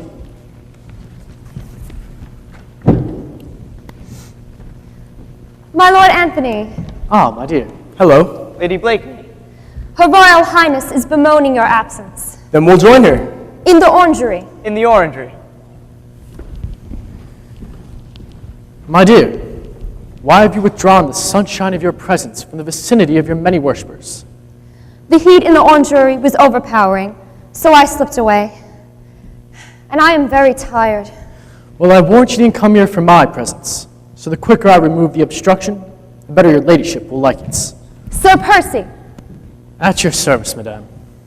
Is my presence so distasteful to you that you are ever in such a hurry to rid yourself of it? Nay, madame, the shoe is on the other foot, and pinches mightily at times. I protest you mistake me, Sir Percy. This coldness which has arisen between us was none of my making. Remember that. Remind me, madame, my memory was always of the shortest. Of the shortest? How it must have changed. You loved me once. Your ladyship desired my presence. I take it wasn't to indulge in tender reminiscences. The present is not so glorious that I should not prefer to dwell a little in the past. Then, madame, you must forgive me if my dull brain and I are reluctant to accompany you thither. Sir Percy.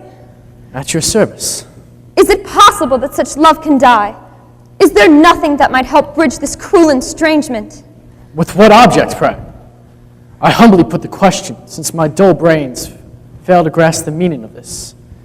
Your ladyship's sudden expression of sentimentality. I entreat you, can we not bury the past? I thought it was your ladyship's desire to dwell in it. The recent past, and return to the time when you loved me still. Aye, the time before rumor had it that my wife, Lady Blakeney, was a spy. So, you believe the infamy without question. If you had ignored or even examined the rumor, I would have told you how I was duped, tricked by a man who knew how to play upon my love for my brother. Armand was everything to me. So you never cease to tell me. Do I bore you then? Madame, your sisterly affection is a lesson to us all. Pray, continue. The Marquis de Montfort, friend of our family, humiliated my brother beyond recall. And his offense? That he, a commoner, a plebeian, had dared to raise his eyes to the daughter of an aristocrat. Oh, how I longed for revenge.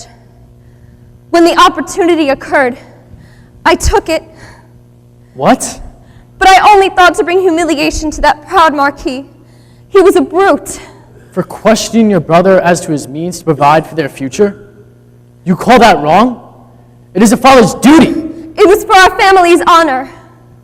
And so, when your chance came, you denounced the Marquis. But I was duped, trapped. When I realized what I had done, it was too late. It was too late. I thought Chauvelin was my friend. I didn't denounce them, he did. The terror did the rest. Why, madame?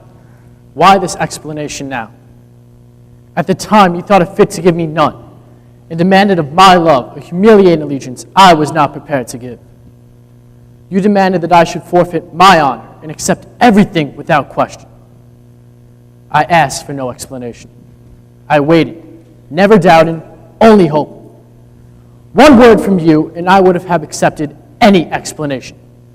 But no, you left me without a word, not knowing what to believe, since the shrine which contained my life's illusion lay shattered at my feet. Pride sealed my lips, and you assumed such a mask of indifference that you had never laid on until now.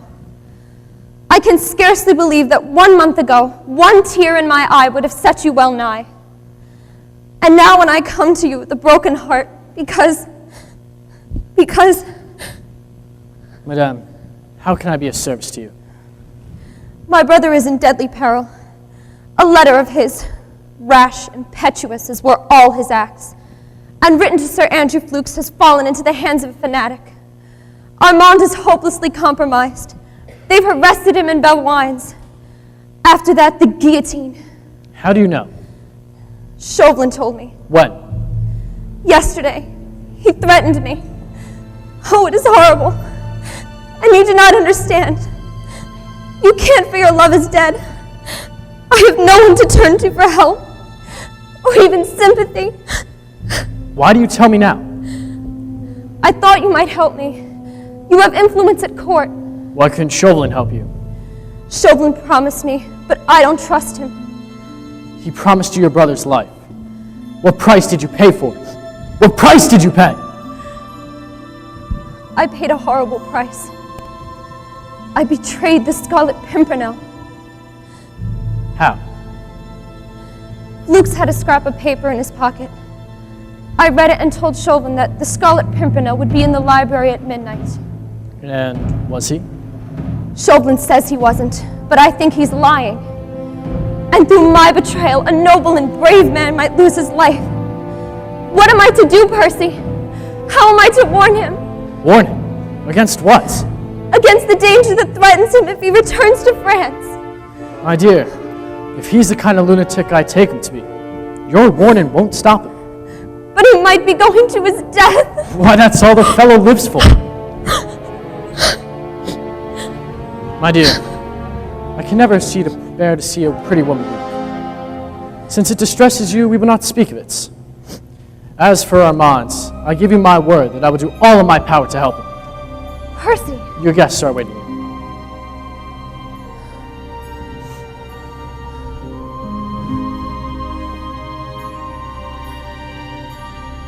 Why didn't she confide in me? Why didn't she trust me? Trust me wholly.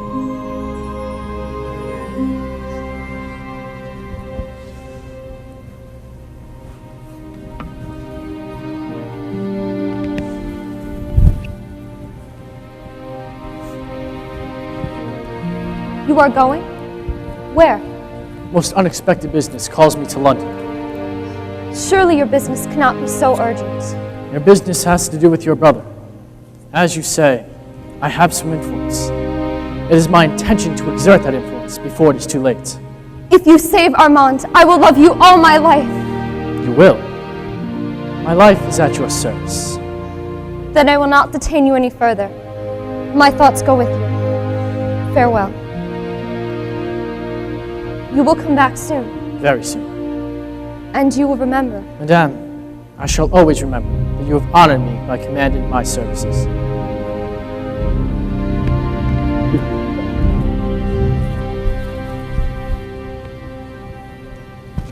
So Sir Percy Blakeney is taking a trip to London by river. How I wish I could take a trip to London by river. To town, citizen. Then you are not going to France. To France? Why should I go to France? Unless you would honor me with a commission for you in Paris. I was thinking of my brother, Still thinking of that Moivais subject? Chauvelin. Give me the letter.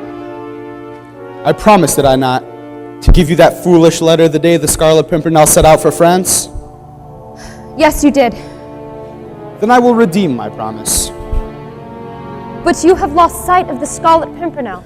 Ah, so I have for the moment. But I may find him yet, and then you shall have the letter.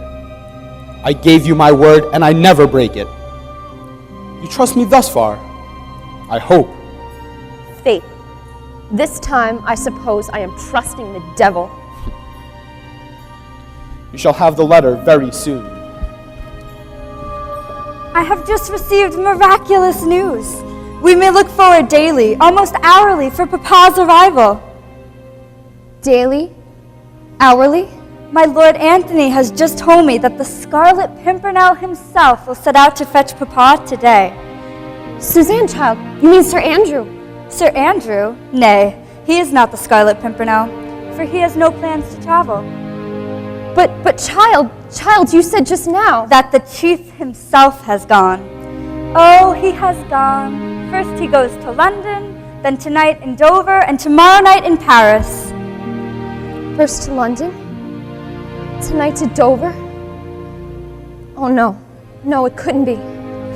Madame, are you ill? Speak to me. What is it? Let me think. What is the matter?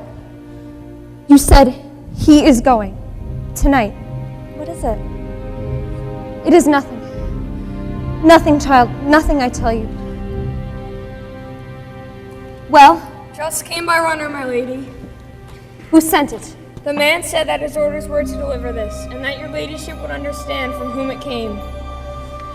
Open it, sweetheart. Your hands are steadier than mine. It begins, my dear flute. Look at the signature. It is signed Armand Saint-Just. My brother's letter. Chauvelin has kept his word. Bring the runner here to me. And you, Suzanne, child, find Sir Andrew at once. I must speak with him.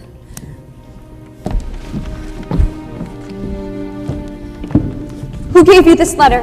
The Frenchman that just came gave it to me at the gatehouse, your ladyship. He said you would understand. What was he doing? Waiting for a coach, your ladyship, which he had ordered. A coach? A special coach. I understand from his man that he was posting straight to Dover. That will do. You may go. My coach and 4 of the swiftest horses to be ready at once. And tell Sir Andrew to follow me to France at once. Yes, my lady. What's to be done? Where's to find him? Dear Lord, grant me light. Help me, help me.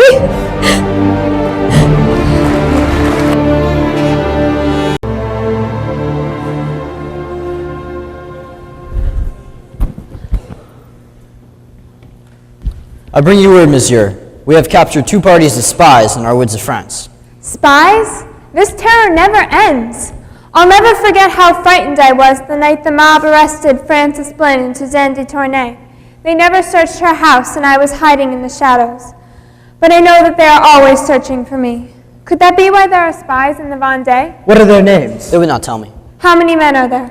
3 altogether. The larger man had a manservant with him, who slipped away before we could overtake them. They were burning and pillaging the convent of the Visitation. The other party was traveling towards the convent when we overtook them. Tell the men of the Sacred Heart to say a prayer of thanksgiving and bring the spies to me. Henri, be merciful. These revolutionaries who burned the convent of the Visitation must pay for the murderous blasphemy. I mean to punish this barbarism. God has granted us victory thus far. At dawn, we attack Cholet. God may not will our victory in Cholet, Henri, and if it should happen that we lose, may our lives in some way atone for the sins of France. I will go attend to the wounded men so they are ready for travel. Godspeed. Who are you? I would feel more disposed to answer if me and my friend were no longer bound.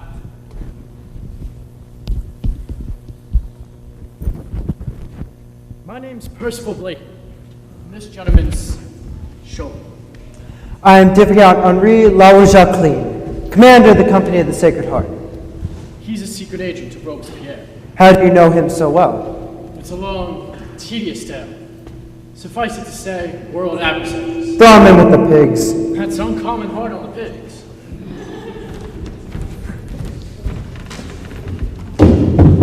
We're indebted to you for a most fortuitous intervention, aren't we, Andrew? Why are you here in the Vendée? To bring the Comte de Tournai back to England and to find Helene de Rochambeau. She was on her way to England when she became ill. I see. It is possible Chauvelin is also hunting. It would appear so. Here is a letter that introduces Chauvelin to one called Gabriel Damian. Where is the girl? At the convent of the Visitation. You could end your search today. She has been here under the protection of the Company of the Sacred Heart. She is amongst the women that administered to the wounded men. The loyal Catholics of the Vendée have banded together and would rather fight than give up their faith. As for the Comte de Tournai, I'm afraid I cannot help you. Every day, we lose more and more men. However, the Sacred Heart is on our side, and the gates of hell shall not prevail against our faith, though we die in the fight. My men will escort you as far as possible. Horses for the Englishmen. Your spirit overwhelms us. We will continue our search for Suzanne's father, and hopefully bring him to the rendezvous in Calais. I wish you well, but be forewarned. You will pass through the territory of Madame Guillotine. Her men have burned and pillaged the convent of the Visitation. They will stop at nothing. I would be delighted to prepare a little masquerade for her.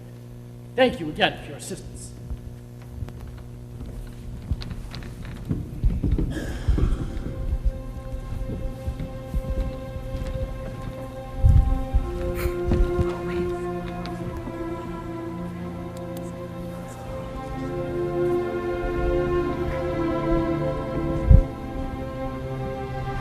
I have news from Cholet, your priest, Father Joseph. Tell me. He has been executed.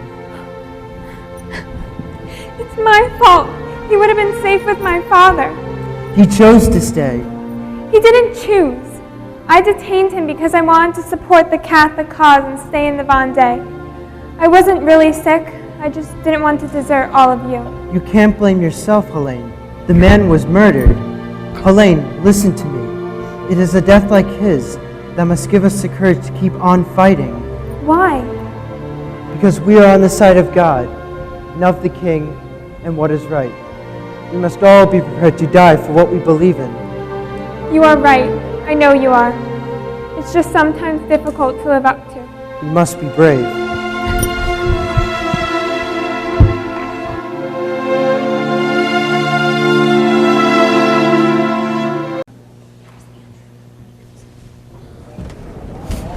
You must hurry, my lady, if you're not to miss the tide.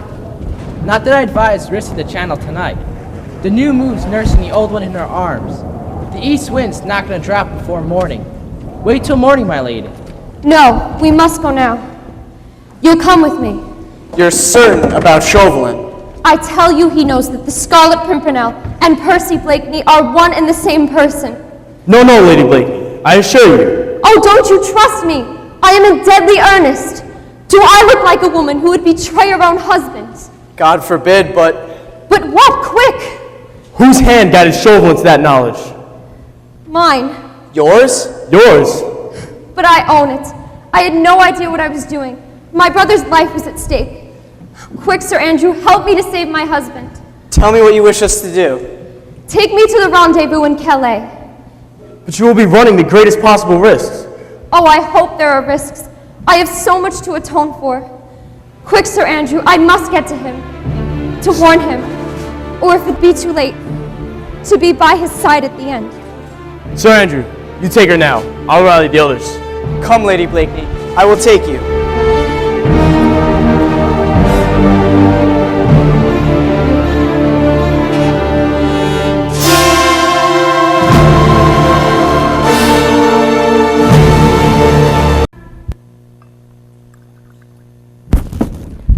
Madame, the soldiers have a rather wealthy prisoner in the chambers below, in whom you may have some interest. She was caught prowling about the woods of the Vendée, not 2 miles from here. Alone, that's what they said. She said she was a Catholic, but refused to give her name. Here is her passport. There are ways of finding out names when one has power. Yes, madame. Bring her to me.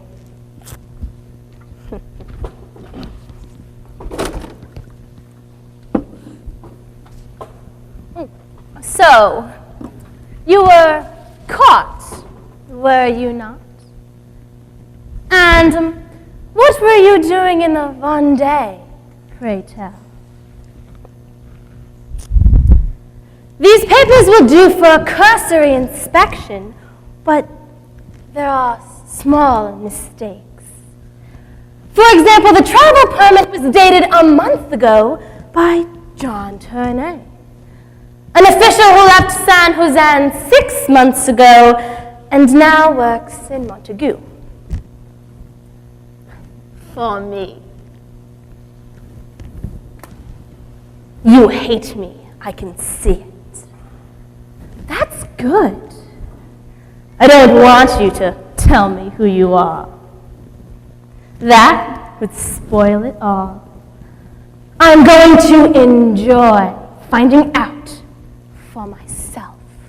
I'll tell you nothing, you murderous witch! Ah! Wretch! Get back to your cell. I'll deal with you later. Madame!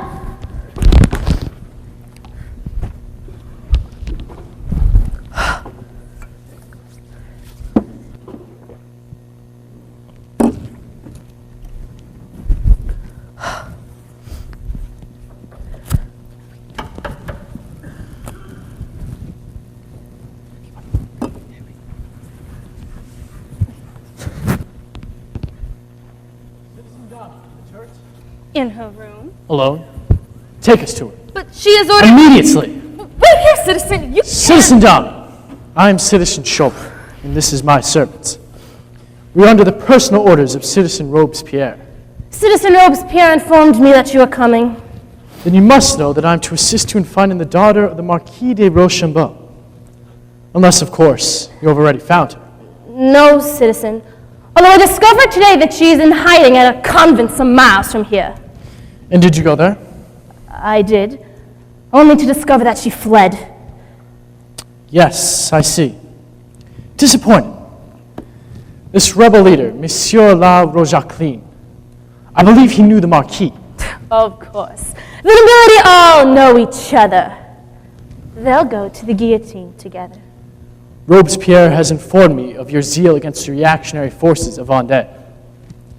And so together we will succeed and find the girl. But there is something else you must know, citizen. A notorious English spy is in the Vendée. He too is seeking Helene de Rochambeau. He with his wife, a French woman, together with a companion are plotting. No!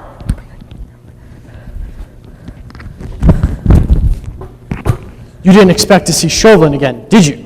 So, she is the woman. Where is Sir Percy? I must congratulate you. She is the wife of the infamous Scarlet Pimpernel. Who? The Scarlet Pimpernel. Why, surely you've heard of him. The ridiculous name means nothing to me. The man is a legend. Elusive, daring, resourceful beyond belief. A poisonous thorn in the side of the Republic. And altogether too big for his boots. Truthfully, his overwhelming conceit will prove his downfall, I am sure, citizen. So why is Sir Percy here in the Vendée, Marguerite? That is for you to discover. Working with an avowed enemy of France, married to him, And Aristotle? Is that your notion of republicanism? My notion of republicanism is not a government that calls terror liberty and murder fraternity. I suggest you wait till morning. Question her then. An excellent idea. And you can watch me. I shall look forward to it. However, she is of little consequence besides the Pimpernel. I can really not imagine why he brought her with him anyway. Thank you. I'll remember that. If we entrap Blakeney, Robespierre will reward you handsomely. More power, citizen. Perhaps control the entire district, reporting directly to the CPS. What do you think of that? It's no more than I deserve. And I'm determined that you get what you deserve. Yes. What is it now, Manel? I've got a man who says he must see you now, citizen. Who is it? Well, he says his name is Chauvelin. Oh, does he? And so does the man with him. He says he just escaped from La Jacqueline's rebels. Could it be Blakeney? Who else could it be? He's come for her. Bring him in, Manel! Who believes such infernal impudence? Percy! Blakeney? Sir Percy Blakeney and Sir Andrew Flukes, as I live and breathe, the Scarlet Pimpernel! Percy, you fool! I am Chauvelin. Shouting won't make you Chauvelin. Listen to me, citizen. It won't do, Sir Percy. You don't even look like me. He's tricking you. He's the Scarlet Pimpernel. Oh, Percy, Percy! You haven't a chance, Blakeney. You made an unholy mess of things. I rescued him from a hog pen in the Vendée. He's Chauvelin, I'm sure of it. And you're Flukes. What do you think, citizen? Undoubtedly, Sir Andrew Flukes. However, I did expect someone a little more dashing. I'm tired of this charade! Do you really think that you can come in here smelling like a sewer and not done with your wife? No! Have them taken away! Move! I'm the devil. I'm Chauvelin. No! Unhand me, you fools!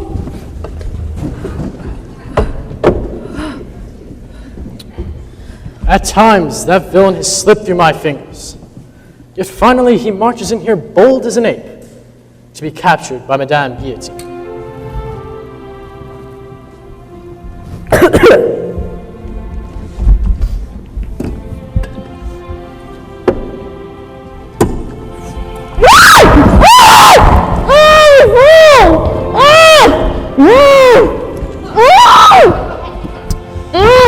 Some in my position would kill you, but I prefer to leave you in God's hands. But remember, all that take the sword shall perish by the sword.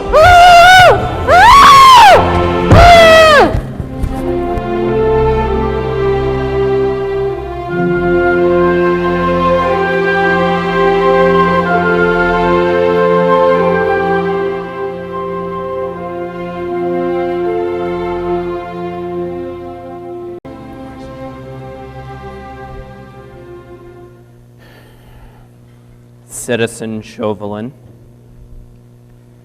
Citizen Robespierre. Another failure. You said you knew the Vendée, yet you were taken hostage by the Company of the Sacred Heart. And as always, the Englishman escapes you. This time he pretended he was Chauvelin and deceived Madame Guillotine. I had to send my own men to free all of you. The insolence, and so the list goes on. But it was not my fault. But your responsibility, your duty. First, it was the daughter of the former Comte de Tournai who cheated the guillotine, then Helene de Rochambeau, and finally, the Scarlet Pimpernel and his wife. All England will make of us a laughingstock. Who will escape you next? With your permission, citizen, it must be my duty to capture the Scarlet Pimpernel. In order to do that, I have to ignore whatever magic he may conjure up in Paris. The city is too big, too many people in the way, too many escape holes. The committee is becoming nervous, and I am becoming impatient. It will be soon, citizen. Make sure that it is. Use your brain this time. The last report says they split up into 2 groups. Is that clear? I have a note, if you'll allow me, citizen. In the Pimpernel's own hand, it reads, "Meet me at Calais, October 2nd at the Lion door. He'll not leave France alive, I promise you. Be sure to keep your promise, Citizen Chauvelin. Remember, those who only half keep their words are like those who only half make revolutions. They only dig their own graves. Put out those torches. The light hurts my eyes.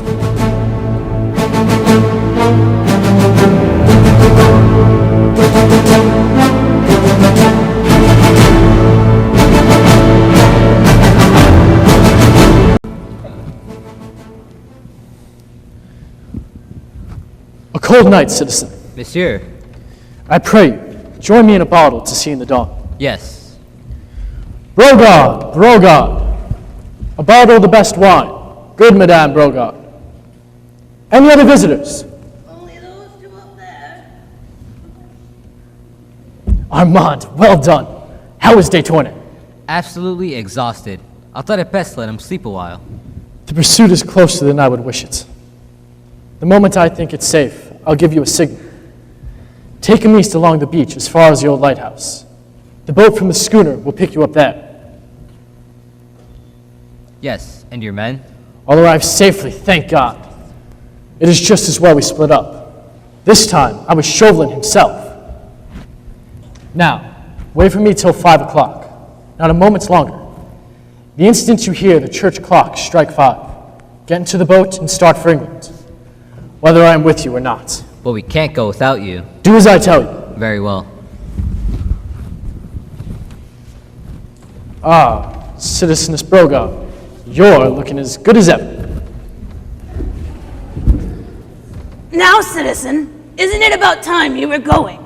Even though the Englishman pays me well to hold my tongue, I don't want to go to the guillotine for any accursed aristocrat. Have no fear, friend. We're going soon. Monsieur le Comte. What's our leader? One more tramp along the beach, and the bull meet us there. And after that, England, freedom. It seems too good to be true. It is true. I cannot believe that tomorrow I will clasp my little Suzanne in my arms. How can I ever repay the brave man who has done so much for me and my family? The best way, Monsieur le Comte, will be by obeying his orders absolutely. We are to go to the old lighthouse. The bull meet us there. We are to board it, and then England. I'm ready, Armand. Let's go. Good night, Citizeness Brogard. Now, where are you, you little varmint?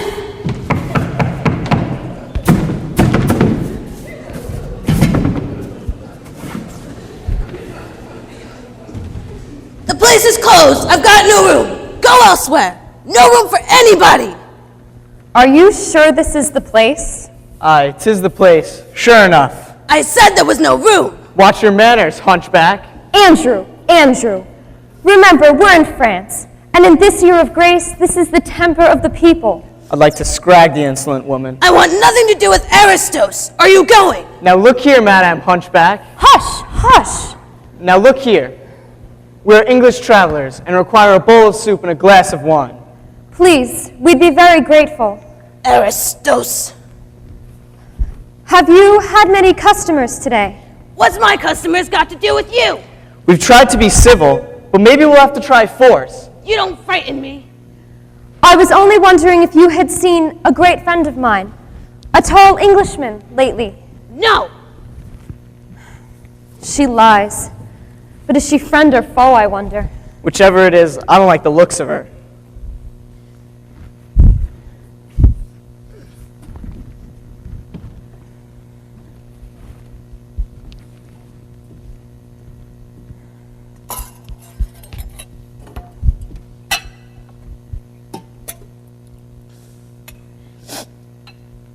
There's your soup. Eat it and then go elsewhere. She wants to be rid of us. She expects someone. Percy or Chauvelin, which? We must not be found here by Chauvelin. It would endanger Sir Percy's life. Have no fear for that. I will remain here while you search for Percy. You might ask our surly hostess if she has another room I can wait in. Certainly. Citizeness Landlord, we wonder if you might possibly have another room where this lady can rest a while. I've no other room. Right, that's it. Andrew, we'll pay you well. Let's see. How much?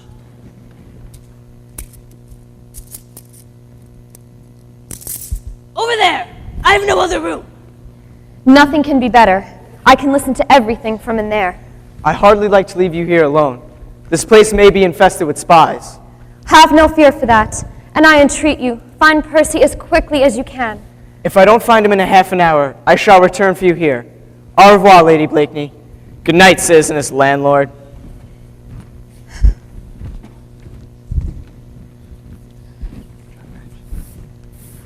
Well, citizeness, anything else I can do for you? No, thank you, citizeness landlord. Don't know what you're missing. Come in, come in. Who are you? What do you want? Bowl of soup. The place is closed. I've got no soup. I said place is closed. I've got no soup.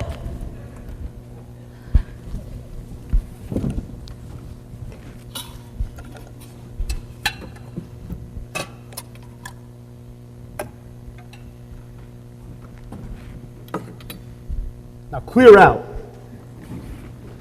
Lambert, where are your men? Patrolling the cliffs, citizen. A whole squadron of dragoons. They rode with me from Paris. We remounted them in Calais. Patrolling the cliffs? I want them here surrounding this inn. Go and fetch them. Just go and fetch them. How long will you be? 2 or 3 minutes at most. Stop. No shooting, remember, except as a last resource. I want that Pimpernel alive. Yes, we want that Pimpernel alive. I want to see him wither a bit, shrink and tremble. Off with you, Lambert. Go and get your men to surround the inn, and silently. Aha, my friend, you've run your English head into a French noose.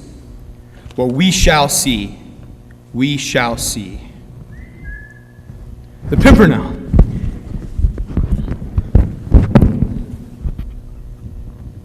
Brogard!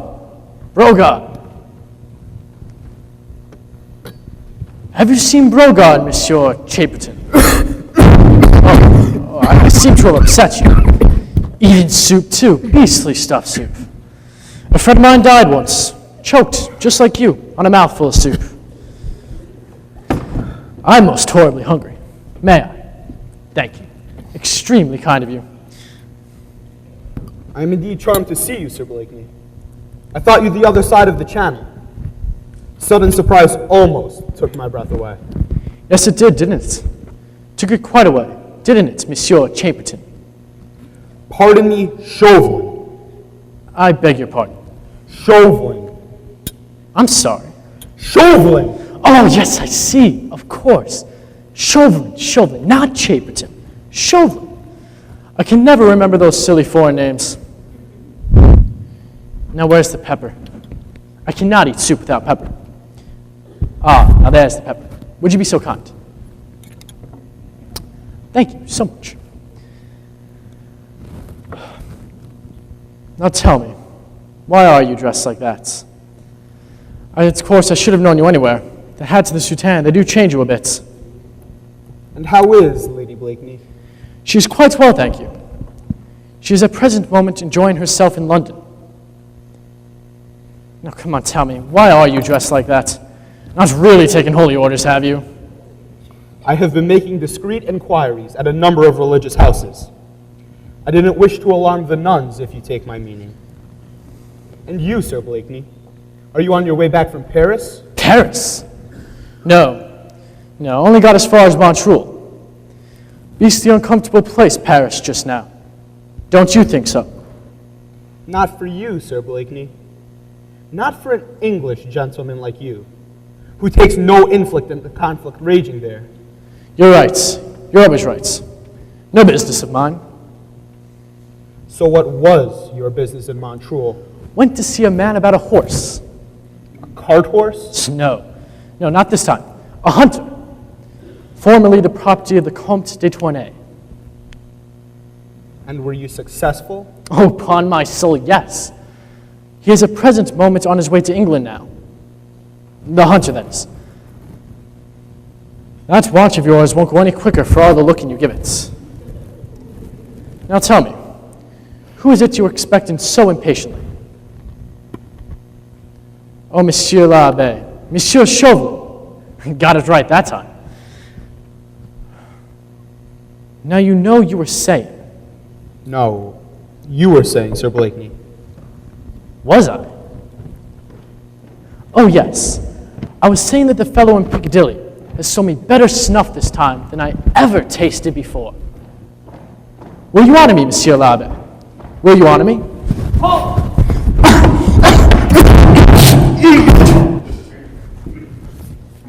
Ah, Monsieur l'Abbé, a companion to misfortune, I see. You seem to have a terrible cold in your head. Your eyes are streaming. Here, perhaps this will help you. Stay where you are. We're in France now. No law, only terror, as you should understand well. What do you want? Call your men off, now, at once! With pleasure. Have you seen him? I saw no one, citizen. How long were you out there? 2 or 3 minutes, citizen, and the place is surrounded, and no one's gotten through. He can't have escaped. Good, good. Then he must be in the inn. Search the cellars. I'll deal with her. At once, citizen. And now, dear lady, to what may I attribute the pleasure of finding you in this unfashionable squalor? Surely you must have guessed that the moment I received my brother's letter, I would come to meet him. Of course, of course. But first, there is someone else I would like you to meet. A great day for France, citoyen. A day for which I have striven unceasingly. And how ironic that you, Lady Blakeney, should be the first to witness the end of this intricate little drama. What do you mean, Chauvelin? Oh, come now, the time for pretense is over. Your husband's down there in the labyrinth. From here he will be taken to Paris, to the welcoming arms of Madame la Guillotine, whose swift embrace will be a fitting curtain to a colorful career. Well, what have you done with him? Where is he? Who? Where is he? Don't know who you mean. The tall Englishman. Where is he? You are hiding him where? A fortune if you will hold your... Silence! What have you done with him? What's that? I found it, citizen. That symbol, Scarlet Pimpernel. My dear Armand, I cannot join you and Diternay at the Lion door, as the place is watched, but will be at the old lighthouse half an hour after the church clock strikes 5. The boat from my schooner will pick us up there. Then I have him. No, no, no! You know of the old lighthouse? I do, citizen. Take your dragoons. You'll find 3 desperate men. I want them all alive. I understand, citizen. Take all your men, all of them. You'll need them. Have no fear, dear lady. Your brother shall be safe. But as for the Scarlet Pimpernel... Have you no pity for a brave man? None. No respect for a brave soul? None. Only hatred for the enemies of France. And admiration for her loveliest daughter. Chauvelin, we were friends, you and I, in the past. Listen. Listen to me. Just this once. This one life. His. What is it to you? Look, take me instead. Marguerite Saint-Just, Lady Blakeney. Bring some charge against me, I'll not deny it. It shall cover you with glory. Chauvelin, I love him. I could not live without him. His life in exchange for mine. His life! What's that? Safe. Thank God they're safe. You, Rogard, come here. They may not all yet be safe. Saint-Just and Diternay, perhaps, but not the third man, not the main prize. Well, landlady, you were down in the cellars a long time. I was afraid. What's that? Afraid? The Scarlet Pimpernel afraid? Surely not. What are you saying, Chauvelin? I should have known you'd try one last trick, one final disguise. But vanity led you too far, my friend. The dragging foot, the hump, even the stench. Very good, Sir Blakeney, but alas, too obvious.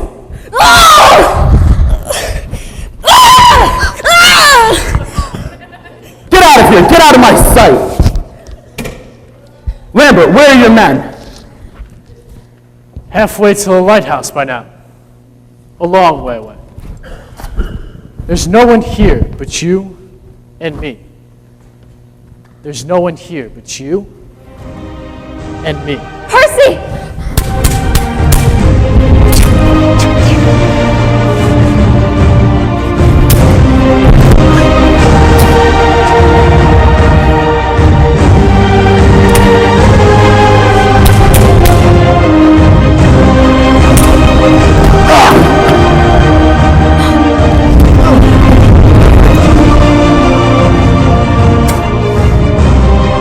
Now, Monsieur Chauvelin, you oblige me by descending. You'll find your henchman's Lambert down below, tied up and safely trussed. A few teeth missing, I'm afraid. My men will be calling on me in a few moments, with a few half-dozen of my sailors, to bring my wife and I back to England. And if they found you here, they might turn rather nasty. I shouldn't like that, you know, as I really am frightfully fond of you. However, your cravat positively pains me. Descend, I say!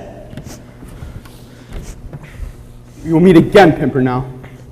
That I promise you. Down! Down into the gloom you belong. Rogard, take good care of him. Oh, my Percy. But you looked so wicked and dangerous as a revolutionary. Did I really? But why did you really follow me to France, my dear?